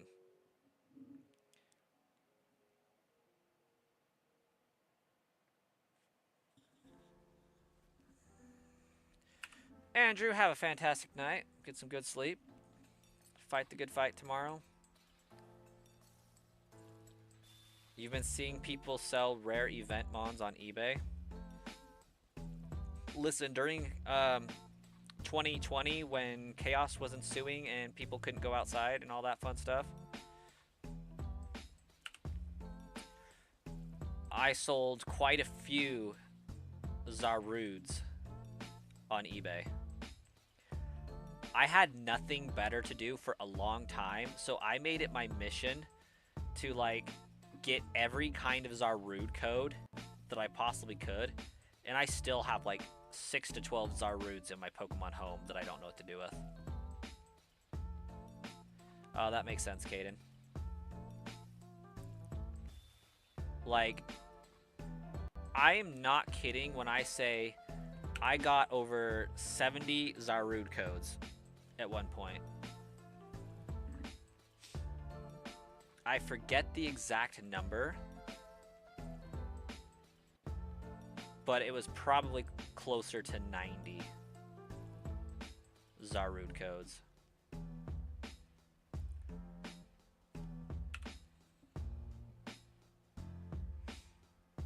You've been working for 1 hour and 44 minutes? Like, legitimate day job kind of working, Whis? Since when have you gotten a job? This is news.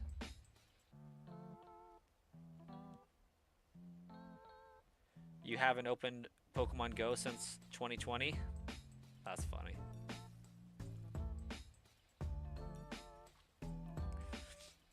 Yeah, back when they were doing the Zarude codes and stuff, and we weren't sure if they were going to come to America because things were being sketch, I was able to get some Zarude from a Japanese website. I was able to get it from a German website. I was able to get it from a France website. And eventually we got the ability to get it from the American site. And I made so many Google accounts at that point, which I hope Google's not listening to, but I guess it's not their problem. It's the Pokemon company's problem at that point. But yeah, I just made so many Google accounts. I was VPNing to these different countries. I was creating profiles on like Micromania so I could get the French Zaru distribution and things like that. And I did that for a number of distributions. So while Blaine's was doing his giveaway for like generated Pokemon, I had Zarude giveaways, and that's actually what kind of got the channel some popularity. The main channel, I mean.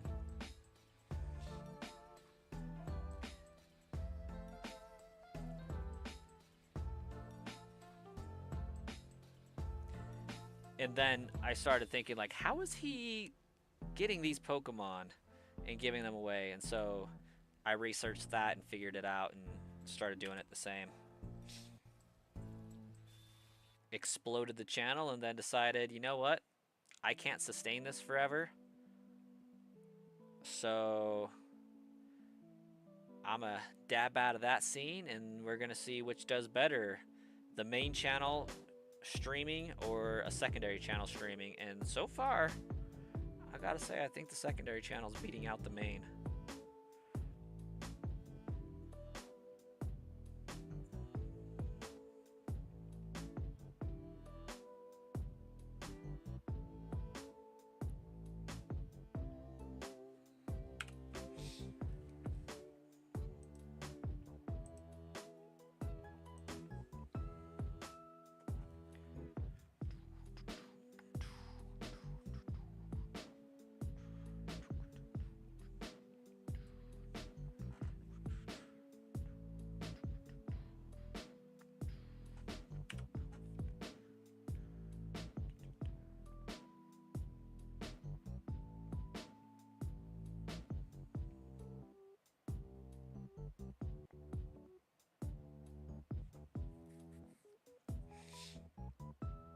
Oh yeah, the other reason I got so many was they did two versions of Zarude giveaways, the Zarude and the Dada Zarude, and I was able to get a bunch of each of them, and it was one of my greatest feats, I think. Not really. I have plenty of great feats like that. Probably doesn't even get into the top 10, but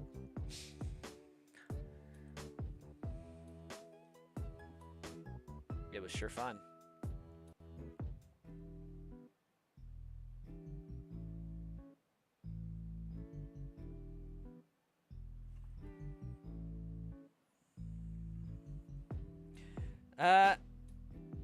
Did you just open up Pokemon Go and casually catch a shiny Swablu? By Swayze over here sending me Discord chats.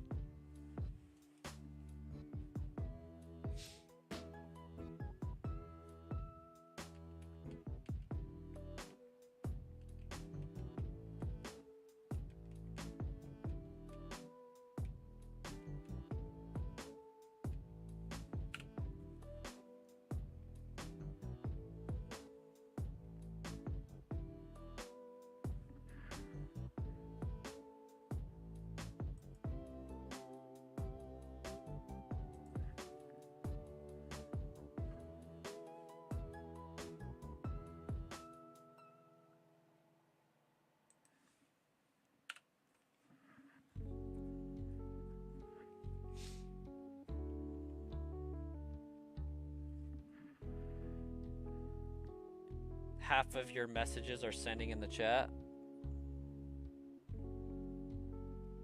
So what you're saying is I should expect many more messages from Discord?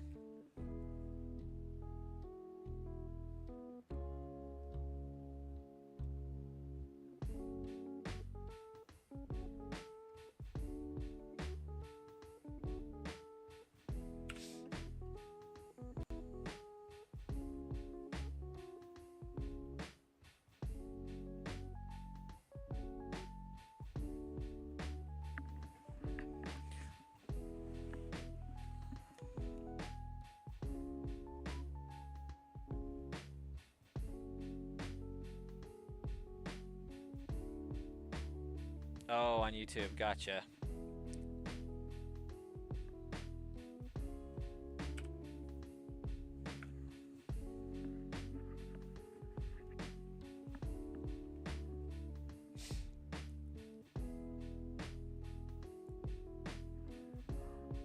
I don't know what happens when I open up Pokemon Go.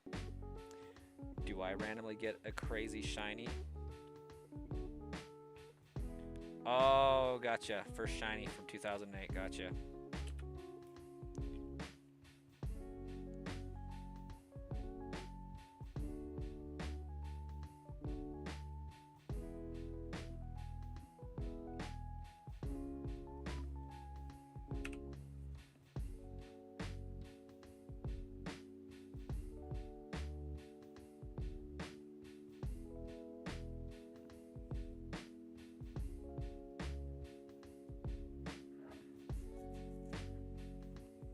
This guy has a website where he gives out a bunch of Pokemon for all the new games.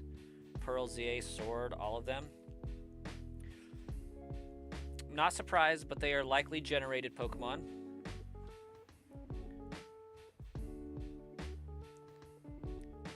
Having at one point been able to provide a similar service.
You just sacrificed your best Pokemon, but they sacrificed to using self-destruct.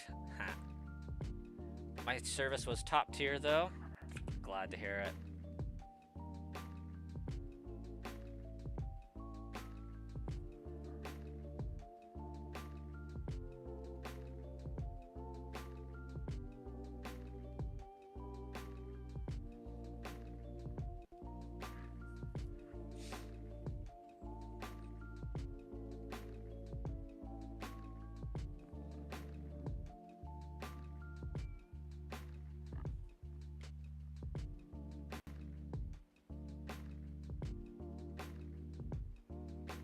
No, I don't need it.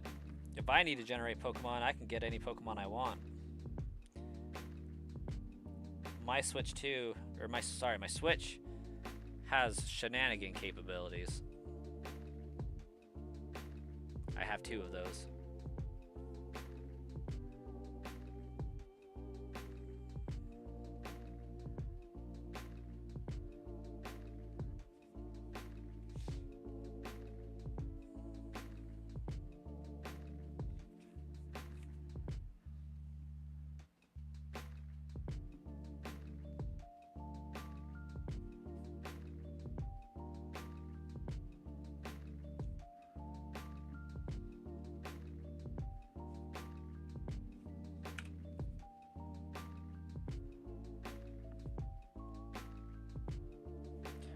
Is Darkstone how you get Umbreon? No. You just evolve it with high friendshiping the nighttime. In the middle of the night. In the middle of the night. Vova! What's up? That's awkward.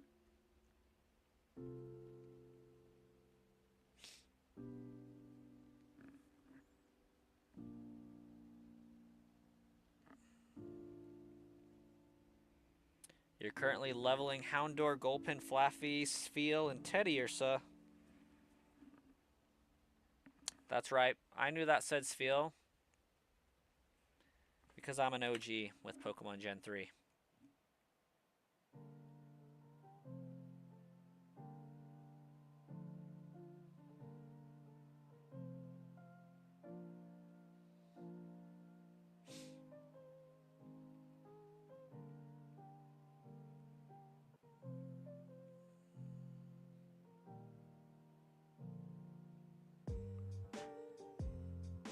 Help you with what, Caden?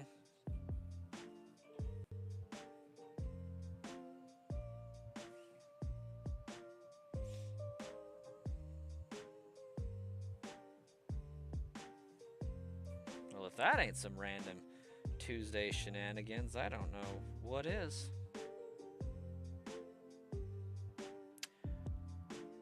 Straight from Razor. It is a Razor Pokemon collaboration.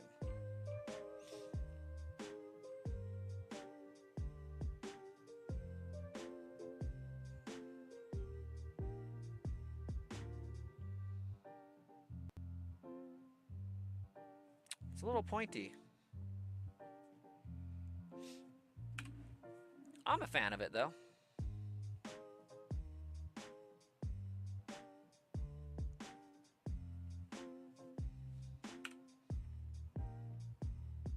We'll see you when you get back by Swayze, if you're still here to hear that. Yeah, Caden, what was it you're needing help with exactly?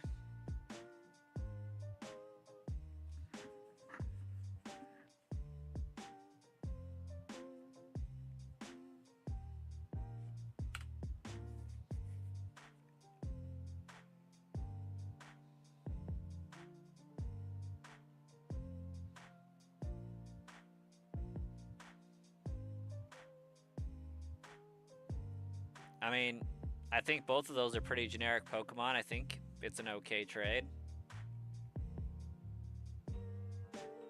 If that was supposed to say Hatena.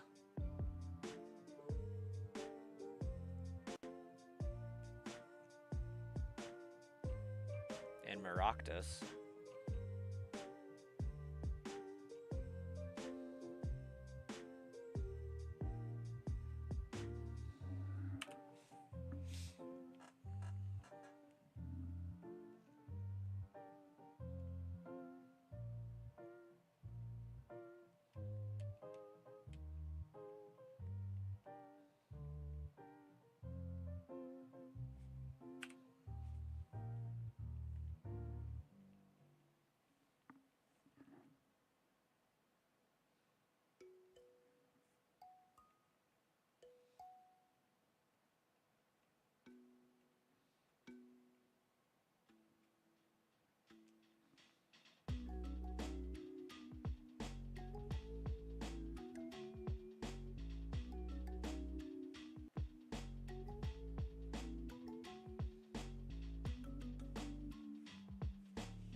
Indeed, Pokemon.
You need help with Pokemon.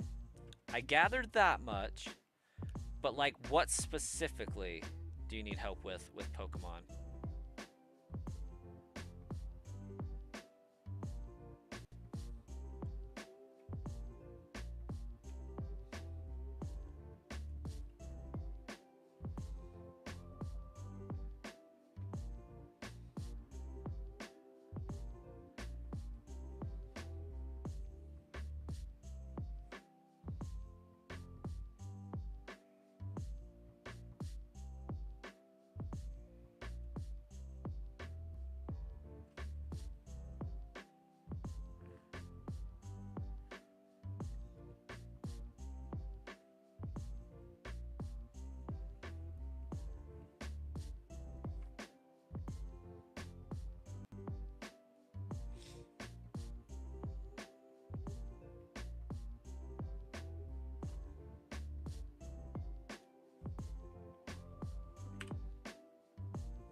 You just need better Pokemon?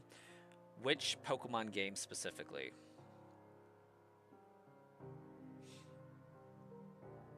Because, like, Umbreon seemed to be a step in the right direction.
In Pokemon Sword? Okay, how far have you made it? And do you have both DLC?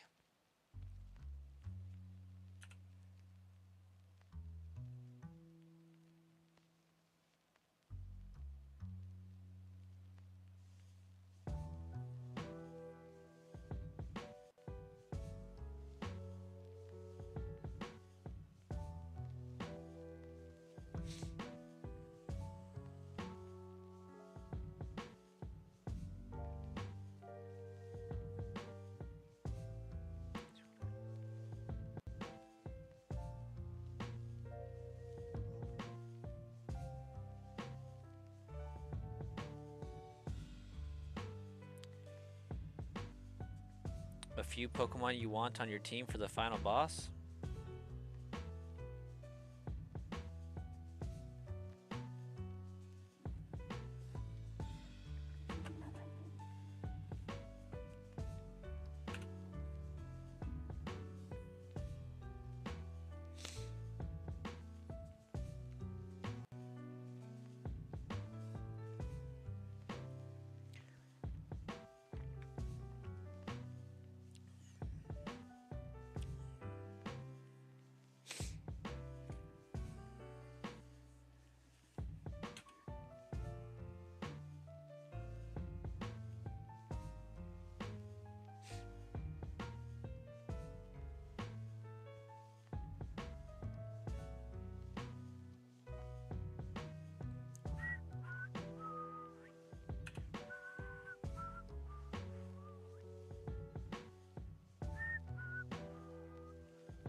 You just made it to the fighting type gym. There's a fighting type gym. That's Bay.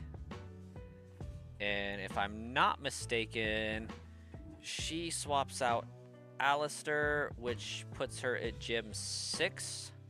So presumably you've been at least to Hammerlock. So the entirety of the map is semi-open to you. What's your team look like so far?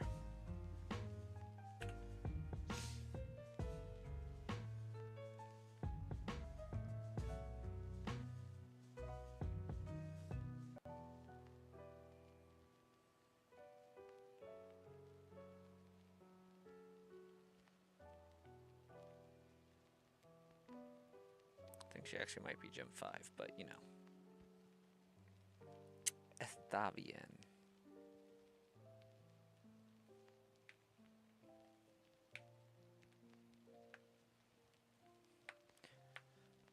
Or maybe it's gym 4.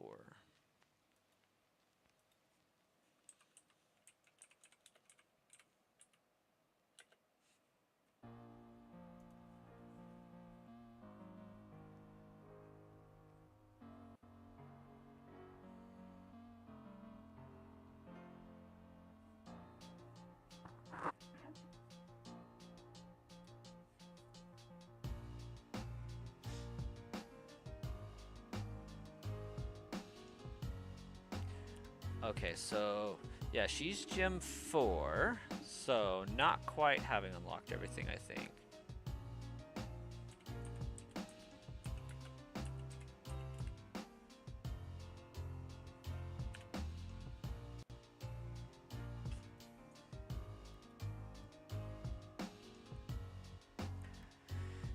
If I remember right, she's in Stow inside. That sounds about right. So you have been to Hammerlock at that point. Okay, I thought so.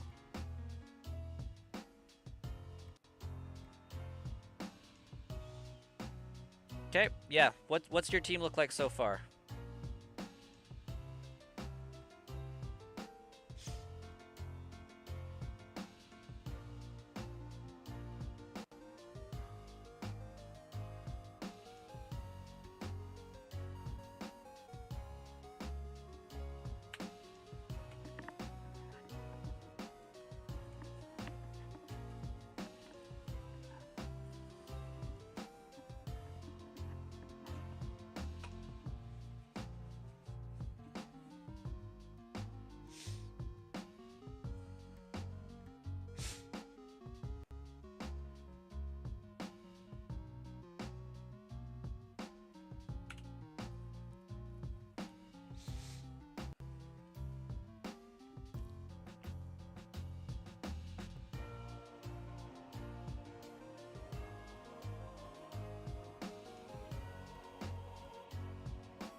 Man, I hope I get a call from my tax guy tomorrow.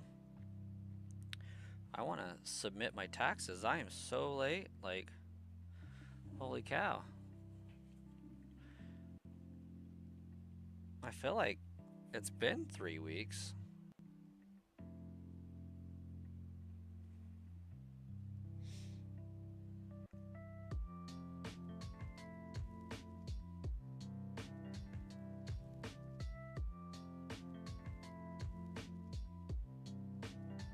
March 6th?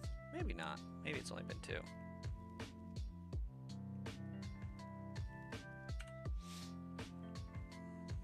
I need to get that submitted so I can get my monies. Got stuff to pay.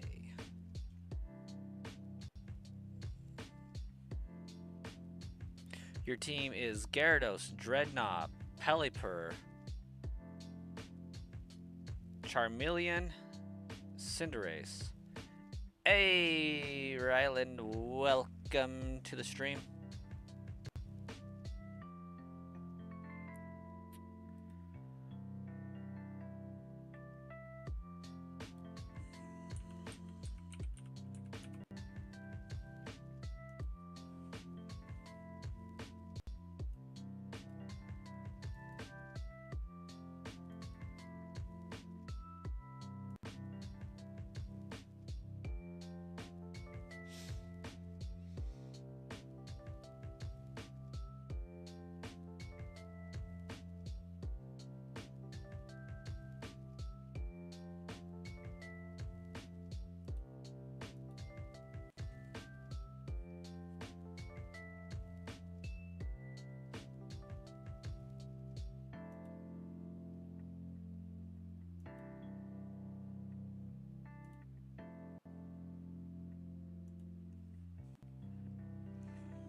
Okay, so Gyarados, Dreadnought, Pelipper, Charmeleon, and Cinderace. What is SAW supposed to represent? That one is one that I am not able to decipher.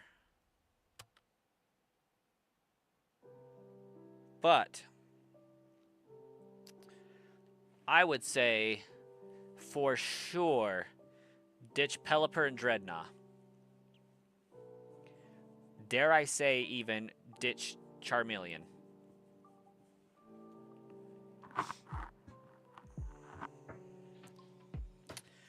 I'm not sure, but visit either the Wilds train station or the Wedgehurst train station. I feel like it's either of those two. And see if you still get the Galarian Slowpoke encounter.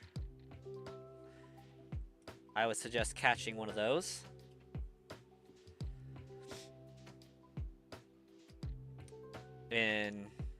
Well, no, because you wouldn't be able to evolve it. That don't make sense. But ditch Dreadnought and Pelipper, and possibly whatever SAW is. And then I would say catch yourself a Galarian Zigzagoon and work on leveling that up, because that's going to be fire. You got fire type, you got water, flying at that point.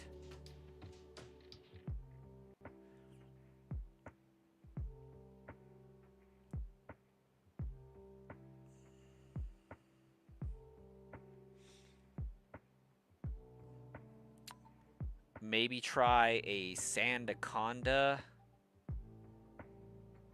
for ground. And you're right about at the point.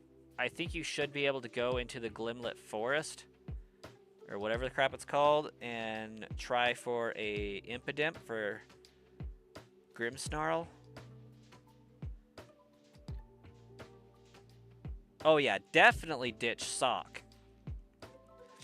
Like, if you're at Stow Inside, I think you have the options for Sandaconda, and I think you can catch Scrafty over there.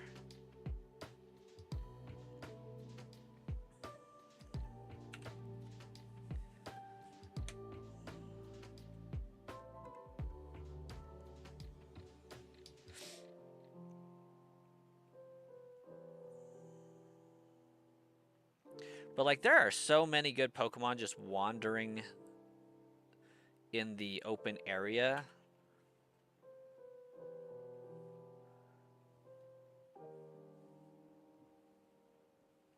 Vaporeon guy, you've actually... Should you get black or white? Do you like fire or electric more?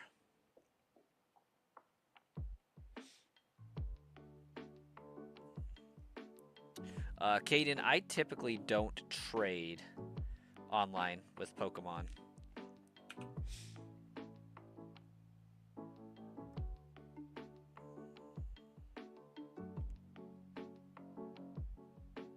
Both are good.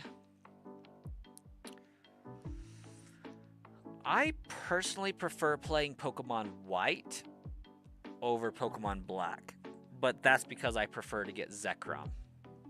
Functionally, there's not much of a difference. I think White Forest is better than Black City, in my opinion. So, like, that's my preference.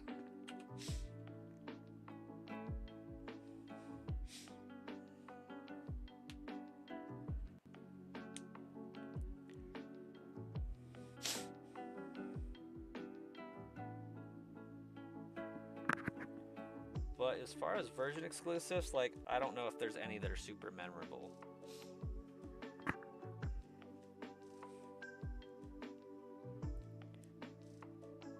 Oh man, Vaporeon, that is a good question. Somebody was talking about it the other day. I feel like White Forest has the Dratini for completing that.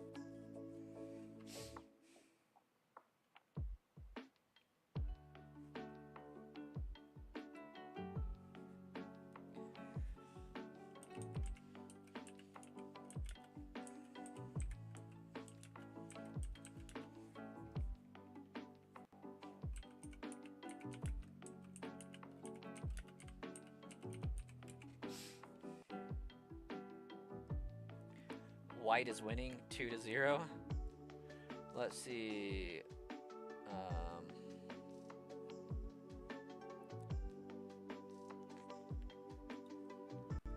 Gosh dang, my nose itches so bad right now.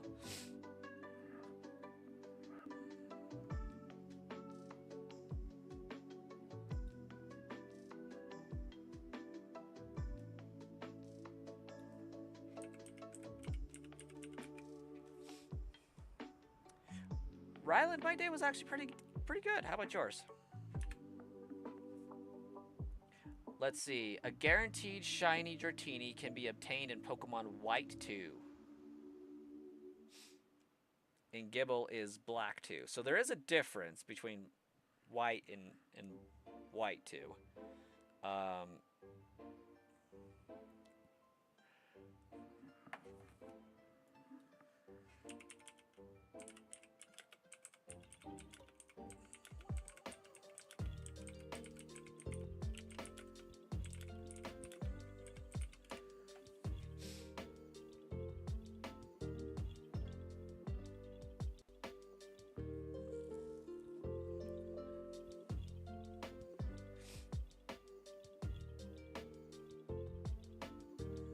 But if we're talking White 2, Black 2, then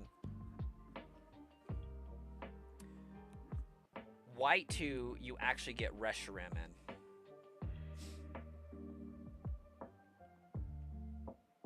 Braviary and Solosis in White. Yeah, okay. Just did some yard work. Nice. Yard work's okay.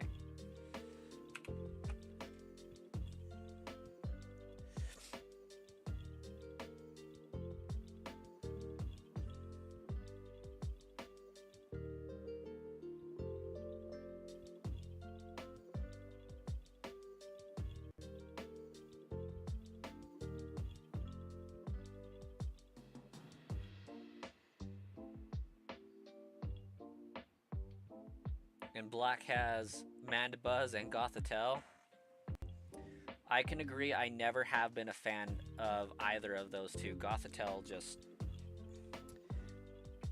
Isn't it?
Oh yeah, Vaporeon guy. Thanks for helping fix the coloring on my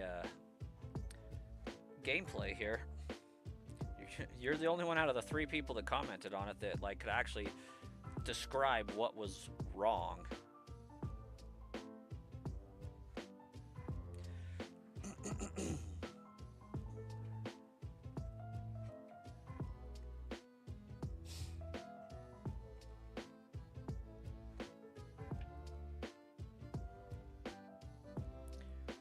Tornadus is a black exclusive. Rip.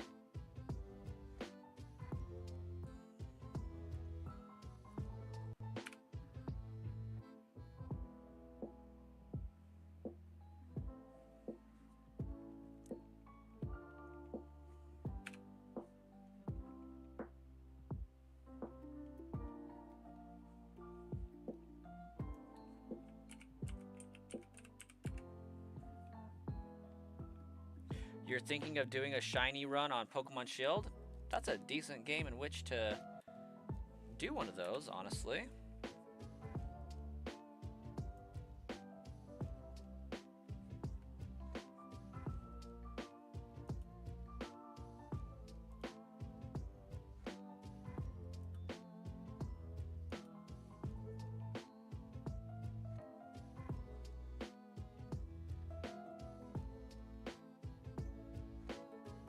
Six more hours. You have 2 more 3-hour shifts. That's not a bad way of looking at it.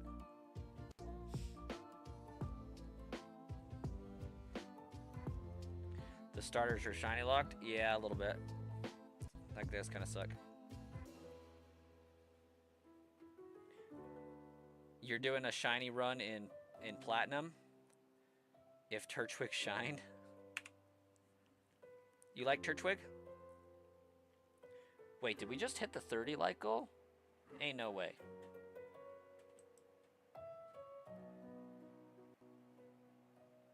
Shoot, we did it. Yatoi!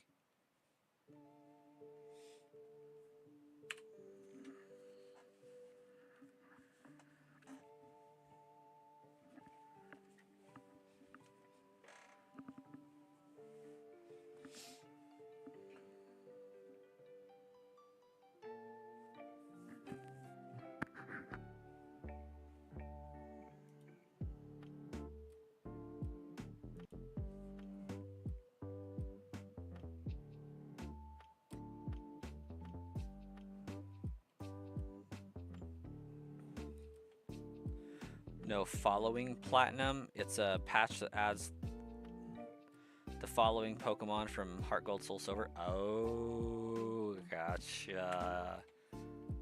Okay, that's actually pretty dope.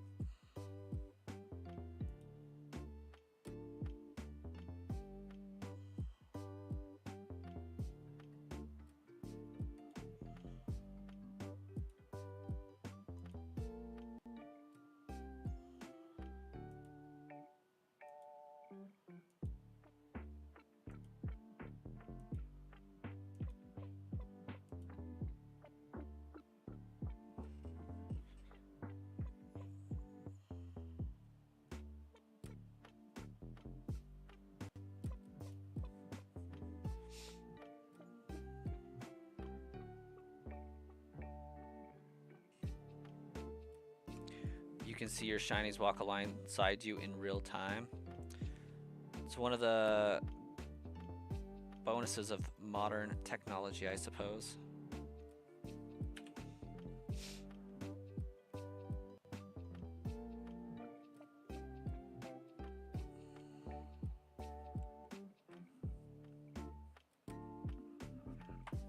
But yet one that Pokemon likes to keep ignoring.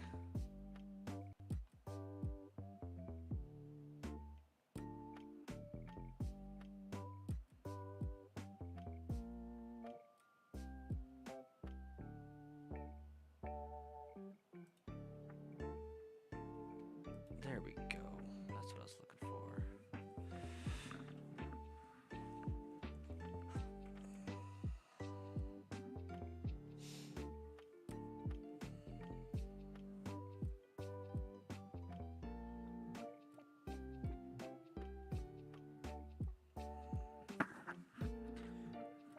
You love being able to play it on official hardware. Like, so is this a cartridge, or do we got like a R4 card that this ROM's on that you're working with?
.3DS, okay. How much longer do I got? Oh, probably about 10 minutes or so, give or take.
Vaporeon, it's only like 2 hours every day to 2.5.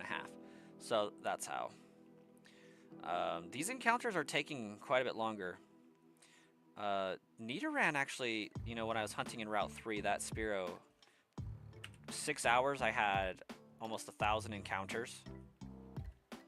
So this one's definitely taking me like an extra hour longer per 1,000.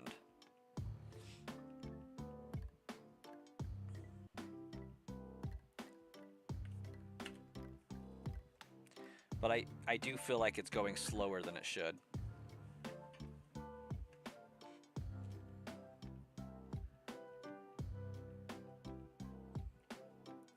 Out of curiosity.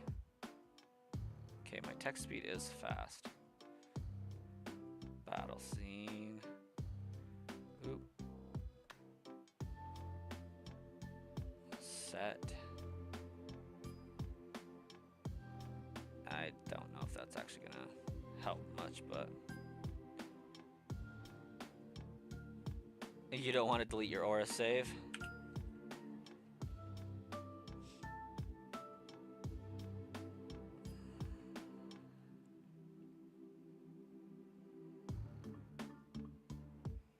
I mean, I don't even think I'm at half odds at the moment. I'm still below half. Like, I'm maybe at like a third odds.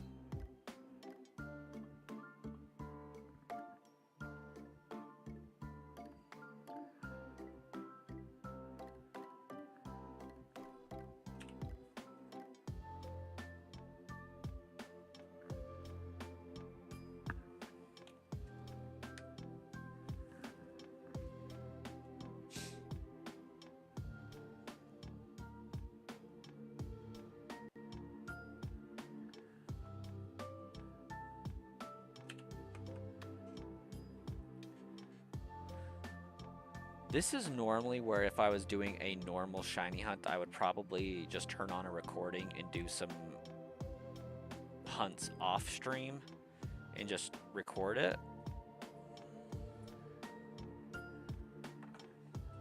To get through it faster, but I feel like that's disingenuous to the shiny hunting run, so like I'm pretty committed to just this one is 100% stream only.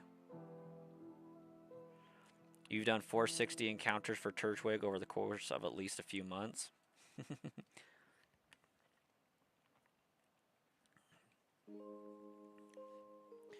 Your counter's acting up. That would be pretty demotivating. I could see that. There's a good chance I'm also like 100 encounters behind on my ticker there because I am terrible about forgetting to increment. I feel like there's a pretty good chance I've missed more than a few.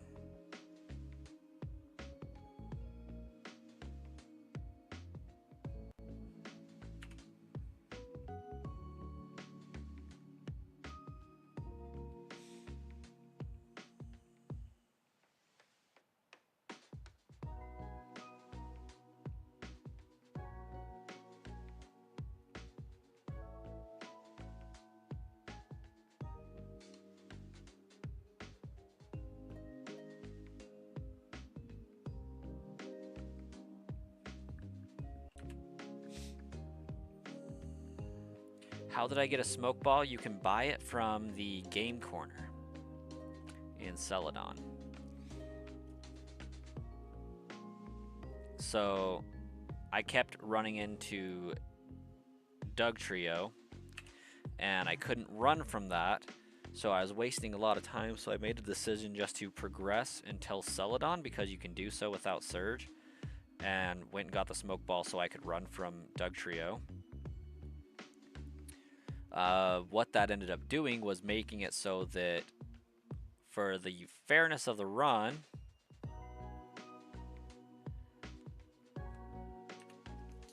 I can only use Doug Trio to beat Lieutenant Surge at this point. At least I'm going to try to use only Doug Trio, because the other two Pokemon are over leveled.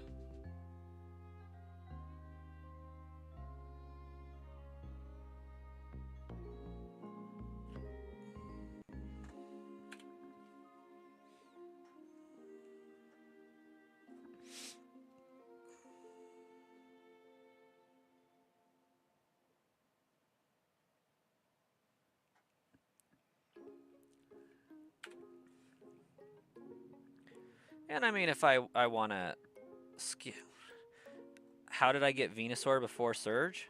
Easy.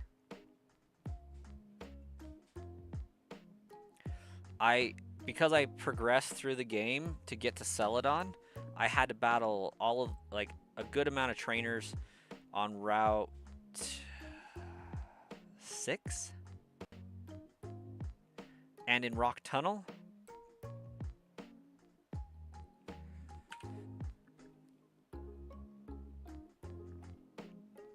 So I over-leveled my Pokemon. That's why they're higher than 34, which is Surge's level cap, I believe. Actually, it might be 24.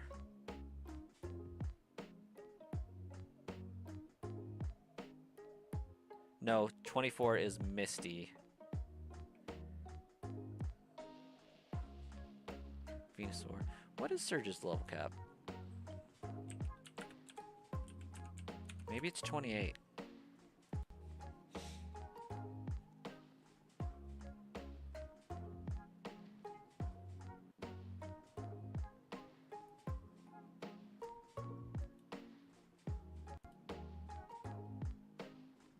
No, it's 24.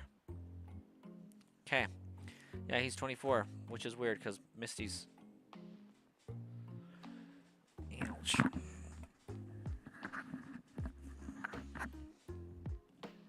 So the way I'm doing it is if I get a shiny Diglett, the level cap's 24 because that's what Raichu's at.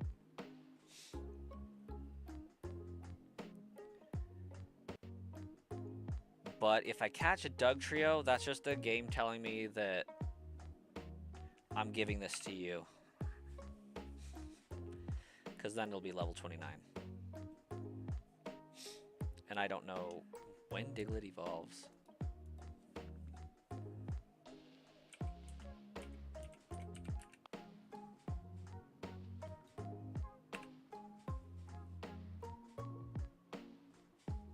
Level 26.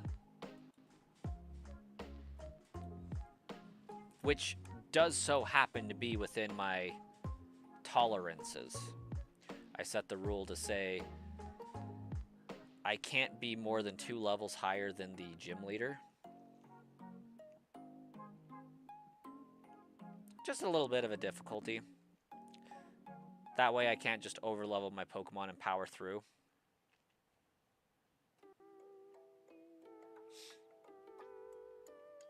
I mean, why do a shiny only run, really? Because that's pretty difficult.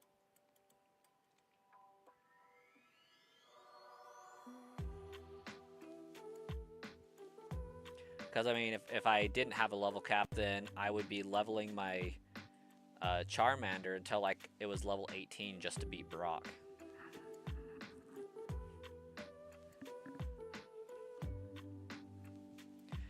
And it's actually, like, not too terrible to do long term. I mean, maybe the Elite Four might be a little bit more of a challenge that way. Because, you know, normally I'd play through a game and my Charizard would be like level 76 and I'd just be mopping the Elite Four with just that and some revives.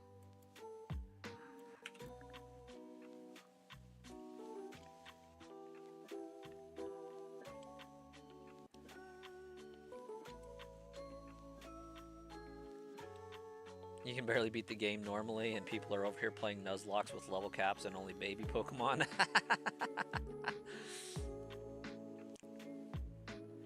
It's actually really funny. I'm not into Nuzlocke per se, because stupid crap happens all the time, and it doesn't matter how much knowledge you have of the game. The dice are going to show you no mercy. All it takes is one turn of being paralyzed to make or break the run.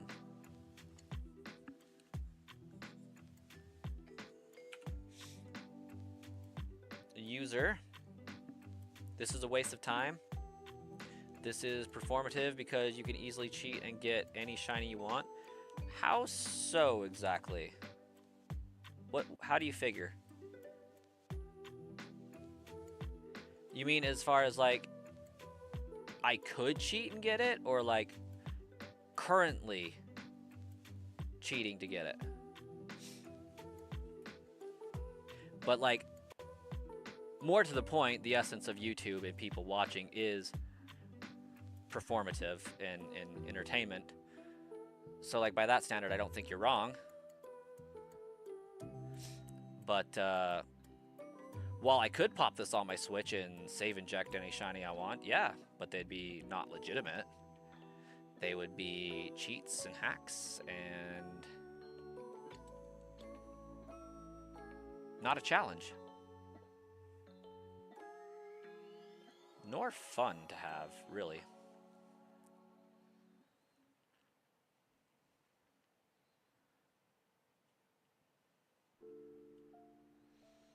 That being said, why would any game be fun if you can pretty much cheat or hack it any video game you wanted to when it comes down to it?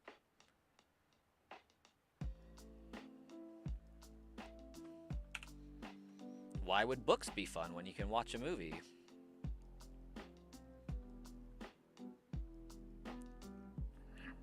Peace out, dude.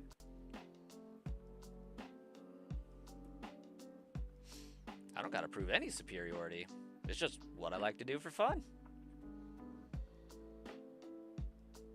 Why is the question for everything, really.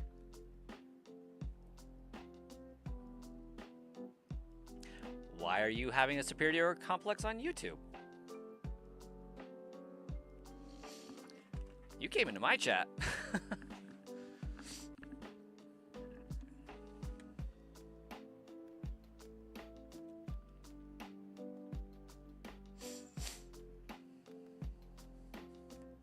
Brotorb is the type of person to ask AI to play games for him. Probably. He was just barely playing Pokemon Shield and went to the max layer. Defeated it, and it was Latios, or Latios, and it was shiny. Kind of jelly, Ryland. Like, I have yet to get a shiny, a legendary out of a max Dynamax raid.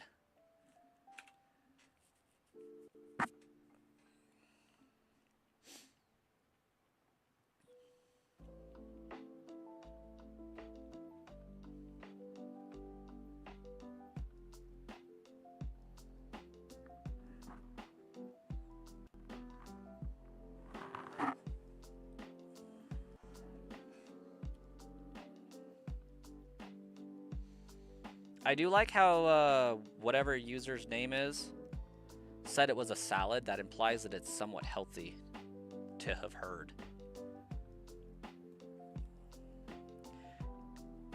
You had to be really quiet though because everybody in your house is asleep. I may or may not have woken up a few people in my shiny hunting career. I think users just jealous that relatively I make money to play a video game and they don't.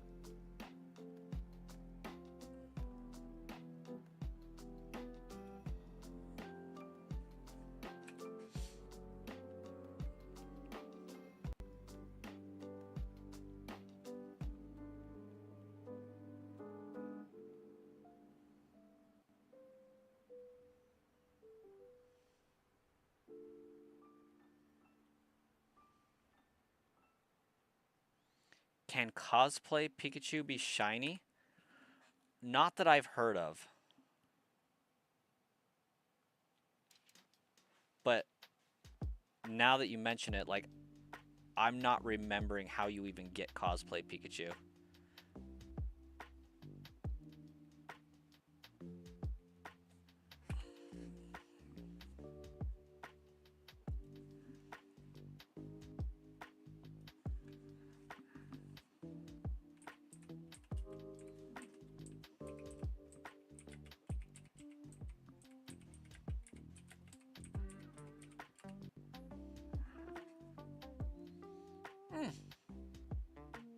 It says Pikachu Libre and Go can be shiny. The one from Omega Ruby Alpha Sapphire is shiny lock though.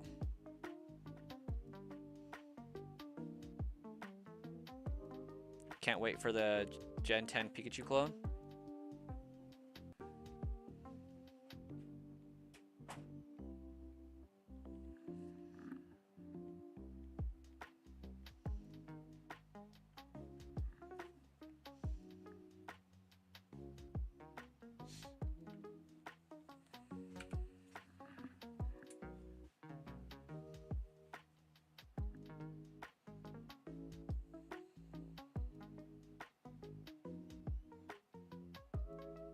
Yo. What in the... Oh, Westeros of Fortnite. Okay. I was like, ain't no way Nintendo added a game for Game of Thrones on the Switch. That would be wild behavior.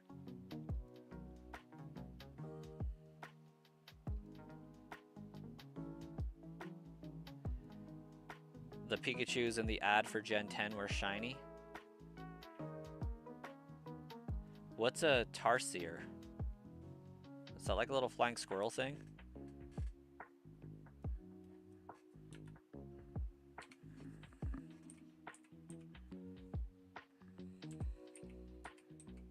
Ah, a little...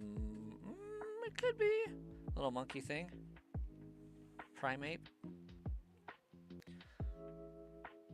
Man, that looks like a Graphite Eye, not gonna lie. But Graphite Eye is technically a shrew, I think.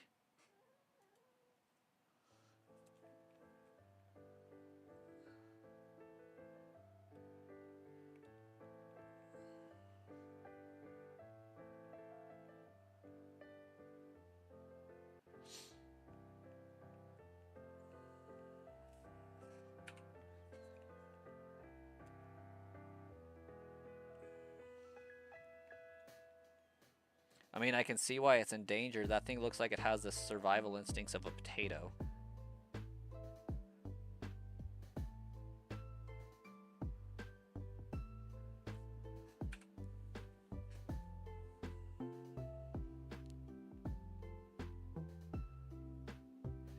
Mr. Windy Chew.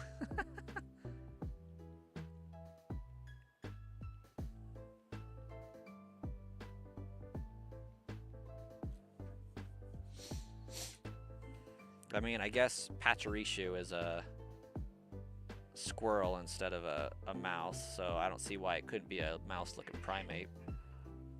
Apparently my cats are fighting. That's fun. Okay, I'm gonna do this one last encounter, and then I think we're gonna end the stream for the night. Actually, make that 2. We'll end at 60. That'll be okay.